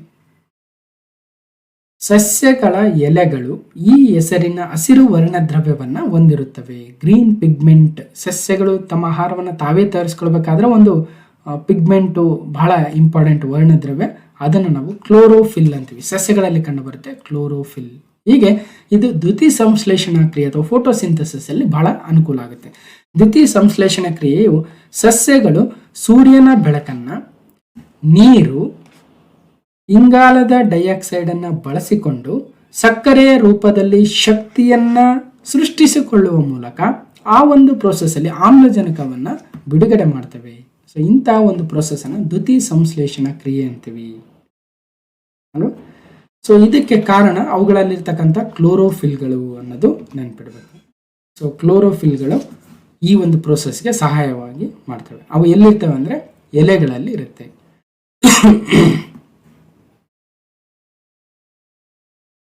ಎಲೆಗಳು ಕ್ಲೋರೋಫಿಲ್ ಎಂಬ ಹಸಿರು ವರ್ಣದ್ರವ್ಯವನ್ನು ಹೊಂದಿರುತ್ತವೆ. So green pigment called chlorophyll. ಇದು ಸೂರ್ಯನ ಬೆಳಕಿನ ಶಕ್ತಿಯನ್ನು ಹಿಡಿದಿಟ್ಟುಕೊಳ್ಳಲು ಎಲೆಗಳಿಗೆ ಸಹಾಯ ಮಾಡುತ್ತದೆ. ದ್ಯುತಿ ಸಂಶ್ಲೇಷಣೆಯ ಸಮಯದಲ್ಲಿ ಇದು ಉತ್ಪನ್ನವಾಗುತ್ತದೆ ಅಂತ 2018 PC ಕೇಳಿದರೆ ಏನು ಉತ್ಪಾದನೆ ಆಗುತ್ತದೆ ಅಂದರೆ ಆಮ್ಲಜನಕ ವಾತಾವರಣಕ್ಕೆ ಬಿಡುಗಡೆಯಾಗುತ್ತದೆ. ಈಗ ಆಲ್ರೆಡಿ ನೋಡಿದ್ವಿ, oxygen release to the atmosphere. ಕ್ರಿಮಿಕೀಟಗಳನ್ನು ಸಿಕ್ಕಿ ಹಾಕಿಸಿ ಭಕ್ಷಿಸುವ ಸಸ್ಯಗಳನ್ನು ಕಸ್ಕುಟ, ಚೈನಾ ರೋಸ್, ಪಿಚರ್ ಅಥವಾ ಊಸಿ ಗಿಡ, ಗುಲಾಬಿ ಅಂದರೆ ಊಸಿ ಗಿಡ ಅಥವಾ ಪಿಚರ್ ಪ್ಲಾಂಟ್ ಅಂತ ಕರಿತೀವಲ್ವ, ಅದು ಒಂಥರ ಮಾಂಸಾಹಾರಿ, ಅಂದರೆ ಕೀಟಗಳನ್ನೇ ತಿನ್ನುತ್ತೆ. ಮಾಂಸಾಹಾರಿ ಸಸ್ಯಗಳು ಕೂಡ ಇದ್ದಾವೆ ಅಂದಂಗೆ. ಓಕೆ, ಇವುಗಳನ್ನು ಹೆಟೆರೋಟ್ರೋಪಿಕ್ ನ್ಯೂಟ್ರಿಷನ್, ಎಲ್ಲ ಪ್ಲಾಂಟ್ಗಳು ಆಟೋಟ್ರೋಪ್ಸ್ ಅಲ್ಲ, ಗೊತ್ತಾಯಿತು ಅಲ್ವಾ, ಅವು ಕೂಡ ಕೆಲವೊಂದು ಮಾಂಸಾಹಾರಿಗಳಿದ್ದಾವೆ ಮತ್ತು ಪರಪೋಷಣ ವಿಧಾನವನ್ನು ಬಳಸ್ತವೆ. ಕ್ಲೋರೋಫಿಲ್ ಹೊಂದಿರದ ಕೆಲವು ಸಸ್ಯಗಳಿದ್ದಾವೆ, ಅವು ಆಹಾರವನ್ನು ಸಂಶ್ಲೇಷಿಸಲು ಸಾಧ್ಯವಿಲ್ಲ, ಆದ್ದರಿಂದ ಅವು ಬೇರೆ ಸಸ್ಯಗಳು ತಯಾರಿಸಿದ ಆಹಾರದ ಮೇಲೆ ಅವಲಂಬಿತವಾಗಿದ್ದಾವೆ. ಸೊ ಅಂಥವುಗಳನ್ನು ಹೆಟೆರೋಟ್ರೋಪಿಕ್ ನ್ಯೂಟ್ರಿಷನ್ ಅಂತ ಕರಿತೀವಿ. ಆದರೆ ಒಂದು ಸಸ್ಯ ಇನ್ನೊಂದು ಸಸ್ಯದ ಮೇಲೆ ಡಿಪೆಂಡ್ ಆಗಿರೋದು ಒಂದು ಕಡೆ. ಸೊ ಎಕ್ಸಾಂಪಲ್ಲು ಇಲ್ಲೋಡಿ, ಆತಿಥೇಯ ಸಸ್ಯದ ಮೇಲೆ ಕಸ್ಕುಟ ಅಥವಾ ಆಮರ್ ಬೆಲ್ ಯಾವ ಥರ ಬೆಳೆದಿದೆ, ಇಲ್ಲಿ ಇದು ಯೆಲ್ಲೋ ಕಲರಲ್ಲಿ. ಸೊ ಅದು ಒಂದು ಪ್ಯಾರಾಸೈಟ್ ಅಥವಾ ಪರಾವಲಂಬಿ ಅಂತ ಕರಿತೀವಿ. ಆದರೆ ಕೆಲವೊಂದು ಪ್ರಾಣಿಗಳು ಇನ್ಸೆಕ್ಟಿವೋರಸ್, ಬೇರೆ ಪ್ರಾಣಿಗಳನ್ನು ಅಥವಾ ಕೀಟಗಳನ್ನು ತಿಂದು ಬದುಕ್ತವೆ, ಅವುಗಳನ್ನು ಕೀಟಹಾರಿ ಸಸ್ಯಗಳು, ಇನ್ಸೆಕ್ಟಿವೋರಸ್ ಪ್ಲಾಂಟ್ಸ್ ಅಂತೀವಿ. ಕೀಟಗಳನ್ನು ಬಲೆಗೆ ಬೀಳಿಸಿ ಅವುಗಳನ್ನು ಸೇವಿಸುವ ಮೂಲಕ ಹೆಚ್ಚಿನ ಪೋಷಣೆಯನ್ನು ಪಡೆಯುವ ಸಸ್ಯಗಳನ್ನು ಕೀಟಹಾರಿ ಸಸ್ಯಗಳು ಅಥವಾ ಕೀಟಗಳನ್ನು ತಿನ್ನುವ ಸಸ್ಯಗಳು ಅಂತೀವಿ. ಅಂಥವು ಬರೀ ಊಸಿ ಗಿಡ ಅಷ್ಟೇ ಅಲ್ಲ, ಬದಲಾಗಿ ಸುಮಾರು 600ಕ್ಕೂ ಹೆಚ್ಚಿನ ಕಾರ್ನಿವರಸ್ ಪ್ಲಾಂಟ್ಸ್ ಇದ್ದಾವೆ ಅಥವಾ ಮಾಂಸಾಹಾರಿ ಸಸ್ಯಗಳು ಕೂಡ ಇದ್ದಾವೆ. ಸಪೋಸ್ ಊಸಿ ಗಿಡವನ್ನು ನೋಡಿದಾಗ ಈ ಪಿಕ್ಚರಲ್ಲಿ ಕಾಣಿಸ್ತಾ ಇರ್ಬೋದು, ಊಸಿ ಗಿಡ ಯಾವ ರೀತಿಯಾಗಿರುತ್ತೆ ಅಂದರೆ, ಸೊ ಒಂದು ಮುಚ್ಚಳ ಇರುತ್ತೆ, ಯಾವಾಗ ಕೀಟ ಬಂದು ಒಳಗಡೆ ಬಿದ್ದರೆ ಆ ಮುಚ್ಚಳ ಮುಚ್ಕೊಳ್ಳುತ್ತಂತೆ. ಹೀಗೆ ಇದು ಬೇಟೆಯನ್ನು ಬಲೆಗೆ ಬೀಳಿಸಲು ಜೀರ್ಣಕಾರಿ ದ್ರವದಿಂದ ತುಂಬಿದ ಆಳವಾದ ಕುಹರಗಳನ್ನು ಹೊಂದಿದೆ. ಸೊ ಪಿಚ್ಚರ್ ಪ್ಲಾಂಟು ಒಂದು ಎಕ್ಸಾಂಪಲ್, ಕೋಬ್ರಾ ಲಿಲ್ಲಿ, ಆಸ್ಟ್ರೇಲಿಯನ್ ಸಂಡಿವು, ಇವು ಕೆಲವೊಂದು ಎಕ್ಸಾಂಪಲ್ಗಳಾಗ್ತವೆ ಮಾಂಸಾಹಾರಿ ಅಥವಾ ಕೀಟಹಾರಿ ಸಸ್ಯಗಳಿಗೆ. ಕೆಳಗಿನವುಗಳಲ್ಲಿ ಯಾವುದು ಉಣ್ಣೆಯನ್ನು ನೀಡುವುದಿಲ್ಲ. ಯಾಕಿಂದ ಉಣ್ಣೆ ಸಿಗುತ್ತೆ, ಅದರಿಂದ ಬೇರೆ ಬೇರೆ ಉಣ್ಣೆ ಬಟ್ಟೆಗಳನ್ನು ಮಾಡ್ಬೋದು. ಒಂಟೆ ಉಣ್ಣೆಗಳನ್ನು ಬಳಸ್ತಾರೆ. ಗೋಟು ಅಥವಾ ಆಡು ಅಥವಾ ಕುರಿದಂತೂ ಗೊತ್ತೇ ಇದೆ. ಇನ್ನೊಂದು ಹೂಲಿ ಡಾಗ್ ಅಂತೆ. ಹೂಲಿ ಡಾಗ್ ಅಂತ ಅದು ಹೂಲಿದ್ರೂ ಅದನ್ನು ನಾವು ಇವುಗಳ ಹೂಲ್ ಥರ ಅಥವಾ ಉಣ್ಣೆ ಥರ ಬಳಸಕ್ಕೆ ಬರೋದಿಲ್ಲಂತೆ, ಅಂಥ ಒಂದು ನಾಯಿ ಹೂಲಿ ಡಾಗ್ ಅಂತೆ. ಸೊ ಇದು, ಸೊ ಹಾಗಾಗಿ ಅದನ್ನು ಬಳಸಕ್ಕೆ ಬರೋದಿಲ್ಲ ಅಂತ ಹೇಳ್ತಾ ಇದ್ದಾರೆ. ಓಕೆ, ದುಗ್ಧಾಮ್ಲವು ಇದರಲ್ಲಿ ಕಂಡು ಬರುತ್ತದೆ. Lactic acid is found in ಚಹಾ, ಕಾಫಿ, ಅಕ್ಕಿ, ಮೊಸರು, ರೈಸ್ ಅಂದರೆ ಕರ್ಡಲ್ಲಿ ಅಥವಾ ಮೊಸರಿನಲ್ಲಿ ದುಗ್ಧಾಮ್ಲ ಅಥವಾ ಲ್ಯಾಕ್ಟಿಕ್ ಆಸಿಡ್ ಇರುತ್ತೆ. ಸೊ ಲೆಮನಲ್ಲಿ ಯಾವ ಆಸಿಡ್ ಇದೆ? ಸಿಟ್ರಿಕ್ ಆಸಿಡ್ ಇದೆ. ಟೊಮ್ಯಾಟೊಗಳಲ್ಲಿ ಆಕ್ಸಾಲಿಕ್ ಆಸಿಡ್ ಇದೆ ಮತ್ತು ಗ್ರೇಪ್ಸಲ್ಲಿ ಟಾಟಾರಿಕ್ ಆಸಿಡ್ ಇದೆ. ಓಕೆ, ದ್ರಾಕ್ಷಿಯಲ್ಲಿ ಲ್ಯಾಕ್ಟಿಕ್ ಆಸಿಡ್ ಮೊಸರಿನ ಸಂಬಂಧಿತ ಇತರ ಪ್ರಾಡಕ್ಟ್ಗಳಲ್ಲಿ. ಫಾರ್ಮಿಕ್ ಆಸಿಡ್ ಇರುವೆಗಳಲ್ಲಿ ಫಾರ್ಮಿಕ್ ಆಸಿಡ್ ಇರುತ್ತೆ ಮತ್ತು ಆ್ಯಪಲಲ್ಲಿ ಮ್ಯಾಲಿಕ್ ಆಸಿಡ್, ವಿನೆಗರಲ್ಲಿ ಅಸಿಟಿಕ್ ಆಸಿಡ್. ಹೀಗೆ ಕೆಲವೊಂದು ಕೇಳ್ತಾರೆ, ನೆನ್ಪಿಟ್ಕೊಳ್ಳಿ. ಬೇಕಿಂಗ್ ಸೋಡಾದ ರಾಸಾಯನಿಕ ಹೆಸರು, ಬೇಕಿಂಗ್ ಸೋಡಾ ಅಥವಾ ಅಡುಗೆ ಸೋಡಾದ ರಾಸಾಯನಿಕ ಹೆಸರು sodium bicarbonate. But sodium bicarbonate ಇಲ್ವೇ ಇಲ್ಲ ಅಲ್ಲೇ ಇಲ್ಲಿ ಅಲ್ವಾ. ಸೊ ಅದಕ್ಕೋಸ್ಕರ ಇಲ್ಲಿ ಸೋಡಿಯಂ ಹೈಡ್ರೋಜನ್ ಕಾರ್ಬೋನೇಟ್ ಅಂತ ಕೊಟ್ಟಿದ್ದಾರೆ. ಸೊ ಅದಾದ್ರೂ ನೆನ್ಪಿಡ್ಬೇಕು, sodium hydrogen carbonate, NaHCO3, baking soda ಅಥವಾ ನಮ್ಮ ಅಡುಗೆ ಸೋಡಾ. ಅದೇ ಸೋಡಿಯಂ ಕಾರ್ಬೋನೇಟ್ ಅಂದರೆ ವಾಷಿಂಗ್ ಸೋಡಾ, ನೆನ್ಪಿಡ್ಬೇಕು. ಅದಕ್ಕೋಸ್ಕರ ಸ್ವಲ್ಪ ಡಿಫ್ರೆನ್ಸ್ ಇದೆ. ಇದನ್ನು ಆಲ್ರೆಡಿ ಒಂದೊಂದು ಕಡೆ ಕೇಳ್ತಾರೆ ನೋಡಿ, ಬೇಕಿಂಗ್ ಪೌಡರ್ ಅಥವಾ baking soda sodium bicarbonate. Next ಇನ್ನೇನು ಕೇಳ್ಬೋದು important, caustic soda sodium hydroxide. Dry ice ಅಂದ್ರೇನು? Solid carbon dioxide CO2, dry ice. Okay, ಅದು ಬಿಟ್ಟರೆ gypsum, calcium sulphate, laughing gas, ನಗಿಸುವ ಅನಿಲ, ನೈಟ್ರಸ್ ಆಕ್ಸೈಡ್, N2O. ಅದು ಬಿಟ್ಟರೆ Mohr salt, ammonium ferrous sulphate, potash alum, potassium aluminium sulphate, KaLSO4, quicklime, calcium oxide, CaO, sand, silicon oxide, SaO2, vinegar, acetic acid, CH3COOH, washing soda sodium carbonate, Na2CO3. ಹೀಗೆ ಕೆಲವೊಂದು ಕೇಳ್ತಾರೆ, note ಮಾಡ್ಕೊಳ್ಳಿ. Okay. ಯಾವ ವಿಧದ ಮಣ್ಣಿನಲ್ಲಿ ಜಲಧಾರಣೆ ಸಾಮರ್ಥ್ಯ ಅತಿ ಹೆಚ್ಚು ಇದೆ? ಜಲಧಾರಣೆ ಅಂದರೆ ನೀರನ್ನು ಹೆಚ್ಚಿನ ಪ್ರಮಾಣದಲ್ಲಿ ಹಿಡಿದಿಟ್ಕೊಳ್ತಕ್ಕಂಥ ಸಾಮರ್ಥ್ಯ ಯಾವ ಮಣ್ಣಿಗಿದೆ? ಮರಳುಯುಕ್ತ ಮಣ್ಣು, ಅವೇ ಮಣ್ಣುಯುಕ್ತ ಮಣ್ಣು, ಕ್ಲೇಯಿ ಸಾಯಿಲ್, ಲೋಮಿ ಸಾಯಿಲ್. ಅಂದರೆ ಸರಿಯಾದ ಉತ್ತರ ಹೇಳ್ತೀನಿ, ಕ್ಲೇಯಿ ಸಾಯಿಲ್ಗೆ ಹೆಚ್ಚಿನ ಪ್ರಮಾಣದ ನೀರನ್ನು ಇಟ್ಕೊಳ್ತಕ್ಕಂಥ ಶಕ್ತಿ ಇದೆ. ಜೇಡಿ ಮಣ್ಣು ಅಂತ ಕರಿತೀವಲ್ಲ, ಭಾಳ ನಮ್ಮ ಕಡೆ ಎರೆ ಮಣ್ಣಲ್ಲಿ ನೋಡಿ ಎಷ್ಟು ನೀರು ಹಿಡಿಯುತ್ತೆ, ಅದೇ ಕೆಂಪು ಮಣ್ಣಲ್ಲಿ ಅಷ್ಟು ನೀರು ಹಿಡಿಯಲ್ಲ. ಒಂದು ಸ್ವಲ್ಪ ಹೊತ್ತಿಗೆ ಅದು ನೀರು ಆವಿಯಾಗಿ ಹೋಗುತ್ತೆ ಅಥವಾ ನೀರನ್ನ ಹಿಡಿತಕ್ಕಂಥ ಕೆಪಾಸಿಟಿನೂ ಕಡಿಮೆ ಇರುತ್ತೆ. ಆದರೆ ನಮ್ಮ ಎರೆ ಮಣ್ಣಿಗೆ ಹೋದರೆ ಸಾಕು, ಕಾಲುಗಳು ಅಷ್ಟು ಈಸಿ ಅಲ್ಲ ಅದರಿಂದ. ಓಕೆ, ವಿಶ್ರಾಂತ ಸ್ಥಿತಿಯಲ್ಲಿರ್ತಕ್ಕಂಥ ಸಾಧಾರಣ ವಯಸ್ಕ ವ್ಯಕ್ತಿಯೋರ್ವನಲ್ಲಿ ಶ್ವಾಸೋಚ್ಛ್ವಾಸದ ಸಾಮಾನ್ಯ ವ್ಯಾಪ್ತಿಯು ನಿಮಿಷಕ್ಕೆ 15 ರಿಂದ 18 ಬಾರಿ ನಾವು ಬ್ರೀದಿಂಗ್ ರೇಟ್. ಓಕೆ, ಸಾಮಾನ್ಯವಾಗಿ 12 ರಿಂದ 20 ಅಂತೆ. 18 ರಿಂದ 70 ವರ್ಷದ ಸಾಮಾನ್ಯದವರು ಒಂದು ಸಲ ಎಷ್ಟು ನಾವು ರೆಸ್ಪಿರೇಟರಿ ರೇಟ್ ಎಷ್ಟಿರಬೇಕು ಅಂದ್ರೆ 15 ರಿಂದ 18 ಶ್ವಾಸೋಚ್ಛ್ವಾಸ. ಸಸ್ಯವೊಂದರ ಸಂತಾನೋತ್ಪತ್ತಿಯ ಭಾಗ: ಎಲೆ, ಬೇರು, ಕಾಂಡ, ಹೂ. ಅಂದರೆ ಹೆಚ್ಚಾಗಿ ಹೂ, ಬಟ್ ಕಾಂಡದಿಂದನೂ ಸಹಿತ ಒಂದು ಯಾವ್ದಾರ ಒಂದು ಸಸಿ ಇರುತ್ತೆ, ಅದರಿಂದ ಒಂದು ಕಾಂಡನ ಕಿತ್ಕೊಂಡ್ಬಂದು ಹಚ್ಚಿದ್ರೆ ಅದು ಕೂಡ ಇನ್ನೊಂದು ಸಸ್ಯವಾಗಿ ಮಾರ್ಪಾಡಾಗುತ್ತೆ. ಒಂದು ಎಲೆಯಿಂದ ಇನ್ನೊಂದು ಸಸ್ಯ ಆಗೋದನ್ನು ಕೂಡ ನೋಡ್ತೀವಿ. ಬೇರು ತಂದರೆ ಸಾಕು ಇನ್ನೊಂದು ಸಸ್ಯ ರೂಪುಗೊಳ್ಳುತ್ತೆ. ಹೀಗೆ ಎಲ್ಲವೂ ಸಂತಾನೋತ್ಪತ್ತಿ ಅಂಗಗಳಾಗ್ತವೆ, ಬಟ್ ಅದರಲ್ಲೂ ಹೂ ಕಾಮನ್ ಆಗಿ. ಓಕೆ, ಪೋಷಕ ಜೀವಿಗಳಿಂದ ಹೊಸ ಮರಿಜೀವಿಗಳು ಹುಟ್ಟುವುದನ್ನು ಸಂತಾನೋತ್ಪತ್ತಿ ಅಂತೀವಿ. ಹೆಚ್ಚಿನ ಸಸ್ಯಗಳು ಬೇರುಗಳು, ಕಾಂಡಗಳು, ಎಲೆಗಳನ್ನು ಹೊಂದಿರುತ್ತವೆ. ಇವುಗಳನ್ನು ಸಸ್ಯದ ಕಾಯಿಕ ಭಾಗಗಳು ಅಂತ ಕರಿತೀವಿ. ಹೂಗಳು ಸಸ್ಯಗಳಲ್ಲಿ ಸಂತಾನೋತ್ಪತ್ತಿ ಕಾರ್ಯವನ್ನು ನಿರ್ವಹಿಸ್ತವೆ. ಹಾಗಾಗಿ ಹೂಗಳು ಸಸ್ಯದ ಪ್ರಮುಖ ಸಂತಾನೋತ್ಪತ್ತಿ ಭಾಗಗಳಾಗಿದ್ದಾವೆ. ಮತ್ತಿದರಲ್ಲಿ ಅಲೈಂಗಿಕ ಮತ್ತು ಲೈಂಗಿಕ ಸಂತಾನೋತ್ಪತ್ತಿ ಅಂತ ಸಸ್ಯಗಳಲ್ಲಿ ಬರ್ತವೆ. 2 ರೀತಿಯ ಸಸ್ಯಗಳ ಸಂತಾನೋತ್ಪತ್ತಿ ವಿಧಗಳನ್ನು ಕಾಣ್ಬೋದು. ಅಲೈಂಗಿಕ ಸಂತಾನೋತ್ಪತ್ತಿ ಅಥವಾ ಎಸೆಕ್ಷುವಲ್ ರಿಪ್ರೊಡಕ್ಷನ್ ಅಂದರೆ ಅಲೈಂಗಿಕ ಸಂತಾನೋತ್ಪತ್ತಿಯಲ್ಲಿ ಬೀಜಗಳ ಉತ್ಪಾದನೆ ಇಲ್ಲದೆ ಹೊಸ ಸಸ್ಯಗಳನ್ನು ಪಡೆಯಲಾಗುತ್ತದೆ. ಜನರಲ್ ಆಗಿ ಬೀಜಗಳಾಗಬೇಕು ಅಲ್ವಾ. ಅದೇ ಲೈಂಗಿಕ ಸಂತಾನೋತ್ಪತ್ತಿಯಲ್ಲಿ ಬೀಜಗಳಿಂದ ಹೊಸ ಸಸ್ಯಗಳನ್ನು ಪಡಿತೀವಿ. ಇಲ್ಲಿ ನೋಡಿ, ಎಸೆಕ್ಷುವಲ್ ರಿಪ್ರೊಡಕ್ಷನ್, ಒಂದರಿಂದ ಇನ್ನೊಂದು ಸಸ್ಯ ಉತ್ಪಾದನೆ ಆಗ್ತಾ ಇದೆ. ಆದರೆ ಸೆಕ್ಷುವಲ್ ಅಥವಾ ಲೈಂಗಿಕ ಸಂತಾನೋತ್ಪತ್ತಿಯಲ್ಲಿ ಒಂದು ಸಸ್ಯದಲ್ಲಿ ನಾವೇನಂತೀವಿ ಆಂತರು, ಅದರಿಂದ ಪೋಲನ್ ಗ್ರೇನ್ಸ್ ಬರಬೇಕು, ಅದು ಹೋಗಿ ಮತ್ತೆ ಈ ಸಸ್ಯದ ಹೆಣ್ಣು ಭಾಗಕ್ಕೆ ಹೋಗಬೇಕು, ಅಲ್ಲಿ ಅದು ಹೊಸ ಒಂದು ಸಸ್ಯದ ಬೀಜದ ಉತ್ಪಾದನೆ ಆಗಬೇಕು. ಅದೆಲ್ಲ ಪ್ರೋಸೆಸ್ ಅಲ್ವಾ.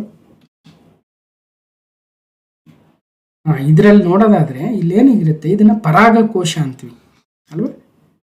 ಅದೇ ಥರ ಒಟ್ಟಿನಲ್ಲಿ ಕೇಸರ ಅಂತಕ್ಕಂಥದ್ದು ಒಂದು ಗಂಡು ಅಥವಾ ಏನನ್ಬೋದು, ಕೇಸರ ಮತ್ತು ಶಲಾಕೆ ಇವುಗಳಲ್ಲಿ ಯಾವುದಾದರೂ ಒಂದನ್ನು ಮಾತ್ರ ಹೊಂದಿರತಕ್ಕಂಥ ಹೂಗಳನ್ನು ಏಕಲಿಂಗಿ ಹೂಗಳಂತೀವಿ. ಕರೆಕ್ಟ್. ಜೋಳ, ಪಪ್ಪಾಯಿ, ಸೌತೆಕಾಯಿಗಳು ಏಕಲಿಂಗಿ, ಒಂದು ಕೇಸರ ಇರುತ್ತೆ, ಇಲ್ಲ ಶಲಾಕೆ ಇರುತ್ತೆ. ಅಂದರೆ ಇದು ಗಂಡಿನ ಒಂದು ಭಾಗ, ಶಲಾಕೆ ಅಂತಕ್ಕಂಥದ್ದು ಹೆಣ್ಣು ಸಸ್ಯದ ಭಾಗವಾಗುತ್ತೆ. ಕೇಸರ ಮತ್ತು ಶಲಾಕೆ ಎರಡೂ ಇರ್ತಕ್ಕಂಥ ಹೂಗಳನ್ನು ನಾವು ದ್ವಿಲಿಂಗಿ ಹೂಗಳು ಅಂತ ಕರಿತೀವಿ. ಸಾಸಿವೆ, ಗುಲಾಬಿಗಳು, ಬೈಸೆಕ್ಷುವಲ್ ಫ್ಲವರ್ಸ್. ಸೊ ಕಾಣ್ಬೋದು, ಇದು ಪರಾಗಕೋಶ, ಆಂಥರ್ ಅಂತ ಕರಿತೀವಿ. ಇದು ಶಲಾಕಾಗ್ರ ಮತ್ತು ಅಂಡಾಶಯ ಇಲ್ಲಿ ಬರುತ್ತೆ. ಇನ್ನು ಲೈಂಗಿಕ ಸಂತಾನೋತ್ಪತ್ತಿಯಲ್ಲಿ ಪರಾಗಕೋಶವು ಪುರುಷ ಲಿಂಗಾಣುಗಳನ್ನು ಉತ್ಪತ್ತಿ ಮಾಡುವ ಪರಾಗು ರೇಣುಗಳನ್ನು ಹೊಂದಿರುತ್ತದೆ. ಇದು ಪರಾಗಕೋಶ ಅಥವಾ ಆಂಥರ್ ಅಂತ ಕರಿತೀವಿ. ಸೊ ಇದರಲ್ಲಿ ಪುರುಷ ಲಿಂಗಾಣುಗಳನ್ನು ಉತ್ಪತ್ತಿ ಮಾಡತಕ್ಕಂಥ ಪರಾಗು ರೇಣುಗಳನ್ನು ಹೊಂದಿರುತ್ತದೆ. ಇನ್ನೊಂದು ಕಡೆ ಬಂದಾಗ ಶಲಾಕಾಗ್ರ ಅಥವಾ ಶಲಾಕೆ. ಶಲಾಕೆಯು ಶಲಾಕಾಗ್ರ, ಶಲಾಕಾ ನಳಿಕೆ ಮತ್ತು ಅಂಡಾಶಯಗಳನ್ನು ಹೊಂದಿರುತ್ತದೆ. ಅಂಡಾಶಯದಲ್ಲಿ ಅಂಡಕಗಳಿರ್ತವೆ, ಓವಮ್ಸ್. ಓಕೆ, ಆ ಹೆಣ್ಣು ಲಿಂಗಾಣು ಅಥವಾ ಅಂಡವು ಅಂಡಕದಲ್ಲಿ ಉತ್ಪತ್ತಿಯಾಗುತ್ತದೆ ಅಲ್ವಾ. ಓಯಿಲ್ ಅಂತ ಕರಿತೀವಿ, ಓಯಿಲ್. ಓಕೆ, ಅದನ್ನು ಫೀಮೇಲ್ ಗ್ಯಾಮೆಟ್ ಅಂತ ಕರಿತೀವಿ. ಒಟ್ಟಾರೆಯಾಗಿ ಅಂಡಕ, ಹೆಣ್ಣಿನ ಒಂದು ಎಗ್ಸ್ ಅಂತ ಕರಿಬೋದು. ಓಕೆ, ಹೀಗೆ ಲೈಂಗಿಕ ಸಂತಾನೋತ್ಪತ್ತಿಯಲ್ಲಿ ಗಂಡು ಮತ್ತು ಹೆಣ್ಣು ಲಿಂಗಾಣುಗಳು ಸಂಯೋಗಗೊಂಡು ಯುಗ್ಮಜ ರೂಪುಗೊಳ್ಳುತ್ತದೆ. ಅದನ್ನು ಜೈಗೋಟ್ ಅಂತೀವಿ. ಅಂದರೆ ಇಲ್ಲಿಂದ ಪರಾಗ ರೇಣುಗಳು ಬಂದು ಪರಾಗ ರೇಣುಗಳು ಬಂದು ಶಲಾಕಾಗ್ರದ ಮೂಲಕ ಶಲಾಕ ನಳಿಕೆಯಿಂದ ಮೂಲಕ ಅಂಡಾಶಯವನ್ನು ಸೇರಿ ಅಂಡಕದ ಜೊತೆ ಸಂಯೋಗವಾದಾಗ ಯುಗ್ಮಜ ರೂಪುಗೊಳ್ಳುತ್ತದೆ ಅಲ್ವಾ. ಇದನ್ನ ಪೋಲಿನೇಷನ್ ಅಂತ ಕರಿತೀವಿ. ಒಂದು ಹೂವಿನ ಕೇಸರದಿಂದ ಅಂದ್ರೆ ಪರಾಗಕೋಶದಿಂದ ಶಲಾಕಾಗ್ರಕ್ಕೆ ಪರಾಗ ವರ್ಗಾವಣೆ ಆಗ್ತಕ್ಕಂಥ ಪ್ರಕ್ರಿಯೆಗೆ ಪರಾಗಸ್ಪರ್ಶ. ಮತ್ತಿದರಲ್ಲಿ ಸೆಲ್ಫ್ ಪಾಲಿನೇಷನ್ ಅಥವಾ ಸ್ವಕೀಯ ಪರಾಗಸ್ಪರ್ಶ, ಪರಕೀಯ ಪರಾಗಸ್ಪರ್ಶ ಅಂತ ಇರುತ್ತೆ. ಅಂದ್ರೆ ಪರಾಗವು ಅದೇ ಹೂ ಅಥವಾ ಅದೇ ಸಸ್ಯದ ಇನ್ನೊಂದು ಹೂವಿನ ಶಲಾಕಾಗ್ರದ ಮೇಲೆ ಬಿದ್ದರೆ ಅದನ್ನು ಸ್ವಕೀಯ ಪರಾಗಸ್ಪರ್ಶ. ಅದೇ ಜಾತಿಯ ಬೇರೊಂದು ಗಿಡದ ಹೂವಿನ ಶಲಾಕಾಗ್ರ ವರ್ಗಾವಣೆ ಆದರೆ ಏನೆಲ್ಲ 2 ಸಸ್ಯ ಇದ್ದಾವೆ, ಅದೇ ಹೂವಿನಲ್ಲೇ ಒಂದು ಶಲಾಕಾಗ್ರ, ಶಲಾಕೆ ಮತ್ತು ಕೇಸರ 2 ಇರುತ್ತೆ. ಅದರಿಂದ ಅದಕ್ಕೆ ಬಿದ್ದರೆ ಸ್ವಕೀಯ. ಅದೇ ಹೂವಿನ ಇನ್ನೊಂದು ಹೂವಿನಿಂದ ಬಿದ್ದರೆ, ಬೇರೊಂದು ಗಿಡದ ಹೂವಿನಿಂದ ಬಿದ್ದರೆ ಅದು ಪರಕೀಯ. ಅಷ್ಟೇ, ಒಟ್ಟಿನಲ್ಲಿ ಪಾಲಿನೇಷನ್ ಆಗಬೇಕು. ವೇಗದ ಪ್ರಾಥಮಿಕ ಘಟಕ, the basic unit of speed is metre per second ಅಲ್ವಾ. ಸೊ ಇದೇ ಥರ ಏರಿಯಾಗೆ ಸ್ಕ್ವೇರ್ ಮೀಟರ್ ಅಂತೀವಿ, ವಾಲ್ಯೂಮ್ಗೆ ಕ್ಯೂಬಿಕ್ ಮೀಟರ್ ಅಂತೀವಿ, ಸ್ಪೀಡ್ಗೆ ಮೀಟರ್ ಪರ್ ಸೆಕೆಂಡು, ಎಕ್ಸಲರೇಷನ್ಗೆ ವೇಗೋತ್ಕರ್ಷಕ್ಕೆ ಮೀಟರ್ ಪರ್ ಸೆಕೆಂಡ್ ಸ್ಕ್ವಯರ್ಡು, ಪ್ರೆಷರ್ಗೆ ಪ್ಯಾಸ್ಕಲ್, ಫೋರ್ಸ್ಗೆ ನ್ಯೂಟನ್ನು, ಎನರ್ಜಿಗೆ ಜೌಲ್ ಅಂತೀವಿ, ಫ್ರೀಕ್ವೆನ್ಸಿಗೆ ಹರ್ಟ್ಜಲ್ಲಿ ಹೇಳ್ತೀವಿ, ಪವರ್ಗೆ ವ್ಯಾಟು, ವೋಲ್ಟೇಜ್ಗೆ ವೋಲ್ಟು, ಚಾರ್ಜ್ಗೆ ಕೂಲಂಬ್. ಇವೆಲ್ಲ ನೆನ್ಪಿಡ್ಬೇಕು. ಓಕೆ, ಖಾರಿಫ್ ಬೆಳೆ ಯಾವಾಗ ಆಗುತ್ತೆ? ನಮ್ಮ ಮಳೆಗಾಲದ ಬೆಳೆ ಜುಲೈಯಲ್ಲಿ ಬಿತ್ತೀವಿ ಮತ್ತು ಅಕ್ಟೋಬರಲ್ಲಿ ಕಟಾವು ಮಾಡ್ತೀವಿ. ಅಂಥ ಬೆಳೆಯನ್ನು ನಾವು ಖಾರಿಫ್ ಬೆಳೆ ಅಂತೀವಿ. So monsoon crops July to October. Rabi ಅಂದರೆ ಚಳಿಗಾಲದ ಬೆಳೆಗಳಾಗ್ತವೆ, winter crop October to February. ಇನ್ನೊಂದು ಜೇಡ್ ಅಂತಿದೆ, ಸೊ ಅದು ಮಾರ್ಚ್ ಟು ಜೂನು. ಹೆಚ್ಚಾಗಿ ಮಳೆ ಆಶ್ರಿತ ಪ್ರದೇಶದಲ್ಲಿ ಬೆಳೆಯಲ್ಲ, 2 ಇರುತ್ತೆ, ಖಾರಿಫ್ ಮತ್ತು ರಾಬಿ. ಪೋಷಣೀಯ ಅಭಿವೃದ್ಧಿಯ ಅತ್ಯುತ್ತಮ ಸಾಧ್ಯವಾಕ್ಯ ಯಾವುದು? So optimal use of natural ಏನಿಲ್ಲ, ಮುಂದಿನ ಪೀಳಿಗೆಯ ಒಂದು ಅವಶ್ಯಕತೆಗಳನ್ನು ಪರಿಗಣಿಸುತ್ತಾ ನೈಸರ್ಗಿಕ ಸಂಪನ್ಮೂಲಗಳ ಪ್ರಶಸ್ತ ಬಳಕೆಯನ್ನು ಸಸ್ಟೈನಬಲ್ ಡೆವಲಪ್ಮೆಂಟ್ ಅಂತೀವಿ. ಸಸ್ಟೈನಬಲ್ ಡೆವಲಪ್ಮೆಂಟ್ ಅಂದರೆ ಏನು? ಮುಂದಿನ ಪೀಳಿಗೆಗೆ ನಮ್ಮ ಅರಣ್ಯಗಳನ್ನು, ನಮ್ಮ ನೈಸರ್ಗಿಕ ಸಂಪನ್ಮೂಲಗಳನ್ನು, ನಮ್ಮ ಖನಿಜ ಸಂಪತ್ತನ್ನು ಬಳಸ್ಕೊಳ್ತಾ, ನಮಗೆ ಎಷ್ಟು ಬೇಕಷ್ಟು ಬಳಸ್ಕೊಳ್ತಾ ಮುಂದಿನ ಪೀಳಿಗೆಗೆ ಉಳಿಸ್ಕೊಂತ ಹೋಗೋದೇ ಸಸ್ಟೈನಬಲ್ ಡೆವಲಪ್ಮೆಂಟ್ ಆಗ್ತೀವಿ. ಬದುಕಿದೀವಿ ಬಾರ ಅಂತ ಎಲ್ಲವನ್ನು ಒಟ್ಟಿಗೆ ನಾವೇ ಖರ್ಚು ಮಾಡಿಬಿಡೋದಲ್ಲ, ಅದನ್ನು ಸಸ್ಟೈನಬಲ್ ಡೆವಲಪ್ಮೆಂಟ್ ಅನ್ನೋದಿಲ್ಲ. ಅದಕ್ಕೋಸ್ಕರ ಇದು ಕೇಳಿರ್ತಕ್ಕಂಥದ್ದು. ನೆಕ್ಸ್ಟ್, ವಸ್ತುವಿಗಿಂತ ದೊಡ್ಡದಾದ ವರ್ಚುವಲ್ ಇಮೇಜ್ ಅನ್ನು ಯಾವುದರಿಂದ ನಿರ್ಮಿಸಬಹುದು? ವಸ್ತುವಿಗಿಂತ ದೊಡ್ಡದಾಗಿರ್ತಕ್ಕಂಥದ್ದು, ಇಷ್ಟು ವಸ್ತು ಇದೆ ಅಂದ್ರೆ ಅದಕ್ಕಿಂತ ದೊಡ್ಡದಾಗಿರ್ತಕ್ಕಂಥ ಇಮೇಜ್ ಅನ್ನ ನಿಮ್ನ ಮಸೂಲ್ ಅಥವಾ ಕಾಂಕೇವ್ ಮಿರರ್ ಇಂದ ನಾವು ತಯಾರಿಸಬಹುದು. ಓಕೆ, ನಿಮ್ನ ದರ್ಪಣ, ಗೋಲೀಯ ದರ್ಪಣದ ಪ್ರತಿಫಲಿಸುವ ಮೇಲ್ಮೈ ನಿಮ್ನ ಅಥವಾ ಒಳಭಾಗಿದ್ದರೆ ಅದನ್ನ ಕಾಂಕೇವ್ ಅಥವಾ ನಿಮ್ನ ದರ್ಪಣ ಅಂತ ಕರಿತೀವಿ. ಗೋಲೀಯ ದರ್ಪಣದ ಪ್ರತಿಫಲಿಸುವ ಮೇಲ್ಮೈ ಪೀನ ಅಥವಾ ಹೊರಭಾಗಿದ್ದರೆ ಅದನ್ನ ಕಾನ್ವೆಕ್ಸ್ ಅಥವಾ ಪೀನ ದರ್ಪಣ ಅಂತ ಕರಿತೀವಿ. ಸೊ ನಿಮ್ನ ದರ್ಪಣ ಮತ್ತು ಪೀನ ದರ್ಪಣ, ಒಳಗೆ ಬಾಗಿದ್ದರೆ ನಿಮ್ನ, ಹೊರಗೆ ಬಾಗಿದ್ದರೆ ಅದನ್ನ ಕಾನ್ವೆಕ್ಸ್ ಅಥವಾ ಪೀನ. ಇದೊಂದು ಸ್ವಲ್ಪ ಕನ್ಫ್ಯೂಸ್ ಆಗ್ತಾ ಇರುತ್ತೆ, ಒಂದು ಸ್ವಲ್ಪ ಕ್ಲಾರಿಫೈ ಮಾಡ್ಕೊಂಡು ಮುಂದೆ ಹೋಗ್ಬೇಕು. ಒಟ್ಟಿನಲ್ಲಿ ನಿಮ್ನ ದರ್ಪಣದಿಂದ ಪಡೆದ ಪ್ರತಿಬಿಂಬವು ವಸ್ತುವಿನ ಗಾತ್ರಕ್ಕಿಂತ ಚಿಕ್ಕದಿರಬಹುದು ಅಥವಾ ದೊಡ್ಡದಿರಬಹುದು. ಪ್ರತಿಬಿಂಬವು ಸತ್ಯವಾಗಿರಬಹುದು ಅಥವಾ ಮಿಥ್ಯವೂ ಆಗಿರಬಹುದು. ಮತ್ತೆ ಎಲ್ಲೆಲ್ಲಿ ಯಾವುದನ್ನು ಬಳಸ್ತಾರೆ ಅದು ಕೂಡ ನೋಡಬೇಕು. ಪೀನ ದರ್ಪಣಗಳು ವಿಶಾಲ ಪ್ರದೇಶದಲ್ಲಿ ಹರಡಿರುವ ವಸ್ತುಗಳ ಪ್ರತಿಬಿಂಬವನ್ನು ಉಂಟು ಮಾಡುತ್ತವೆ, ಕಾನ್ವೆಕ್ಸ್ ಮಿರರ್ಸ್. ಅದಕ್ಕಾಗಿ ನಾವು ರೇರ್ ಮಿರರ್ ಅಲ್ಲಿ ಕಾನ್ವೆಕ್ಸ್ ಅನ್ನು ಬಳಸ್ತೀವಿ. ನೆಕ್ಸ್ಟ್ ಕ್ವಶನ್ ನಂಬರ್ 54 ಅಲ್ಲಿ ಈ ಕೆಳಕಂಡವುಗಳಲ್ಲಿ ಯಾವುದು ಕಬ್ಬಿಣದ ಅದಿರಲ್ಲ ಅಂತ ಅಲ್ವಾ. ಕಬ್ಬಿಣದ ಅದಿರಲ್ಲಿ ಮತ್ತೆ ನಾವು ಬೇರೆ ಬೇರೆ ಕಬ್ಬಿಣದ ಅದಿರಿನ ಒಂದು ರೀತಿಗಳನ್ನು ನೋಡ್ತೀವಿ, ಮತ್ತೆ ಅದರಲ್ಲಿ ಕಬ್ಬಿಣದ ಅಂಶ ಎಷ್ಟಿದೆ ಅಂತ ನೋಡ್ತೀವಲ್ವಾ. ಸೊ ಅದನ್ನ ಒಂದ್ಸಲ ನೋಡ್ಕೊಂಡಿರ್ಬೇಕು, ವೆರಿ ಇಂಪಾರ್ಟೆಂಟ್. ಸೊ ಅದರಲ್ಲಿ ಇಲ್ಲಿ ಯಾವುದು ಕಬ್ಬಿಣದ ಅದಿರಲ್ಲ ಅಂತ ಕೇಳಿದ್ದಾರೆ, ಯಾವುದ್ರಲ್ಲಿ ಹೆಚ್ಚಿನ ಕಬ್ಬಿಣದ ಅಂಶ ಇರುತ್ತೆ, ಯಾವುದ್ರಲ್ಲಿ ಕಡಿಮೆ ಅಂತ ಕೇಳಿಲ್ಲ.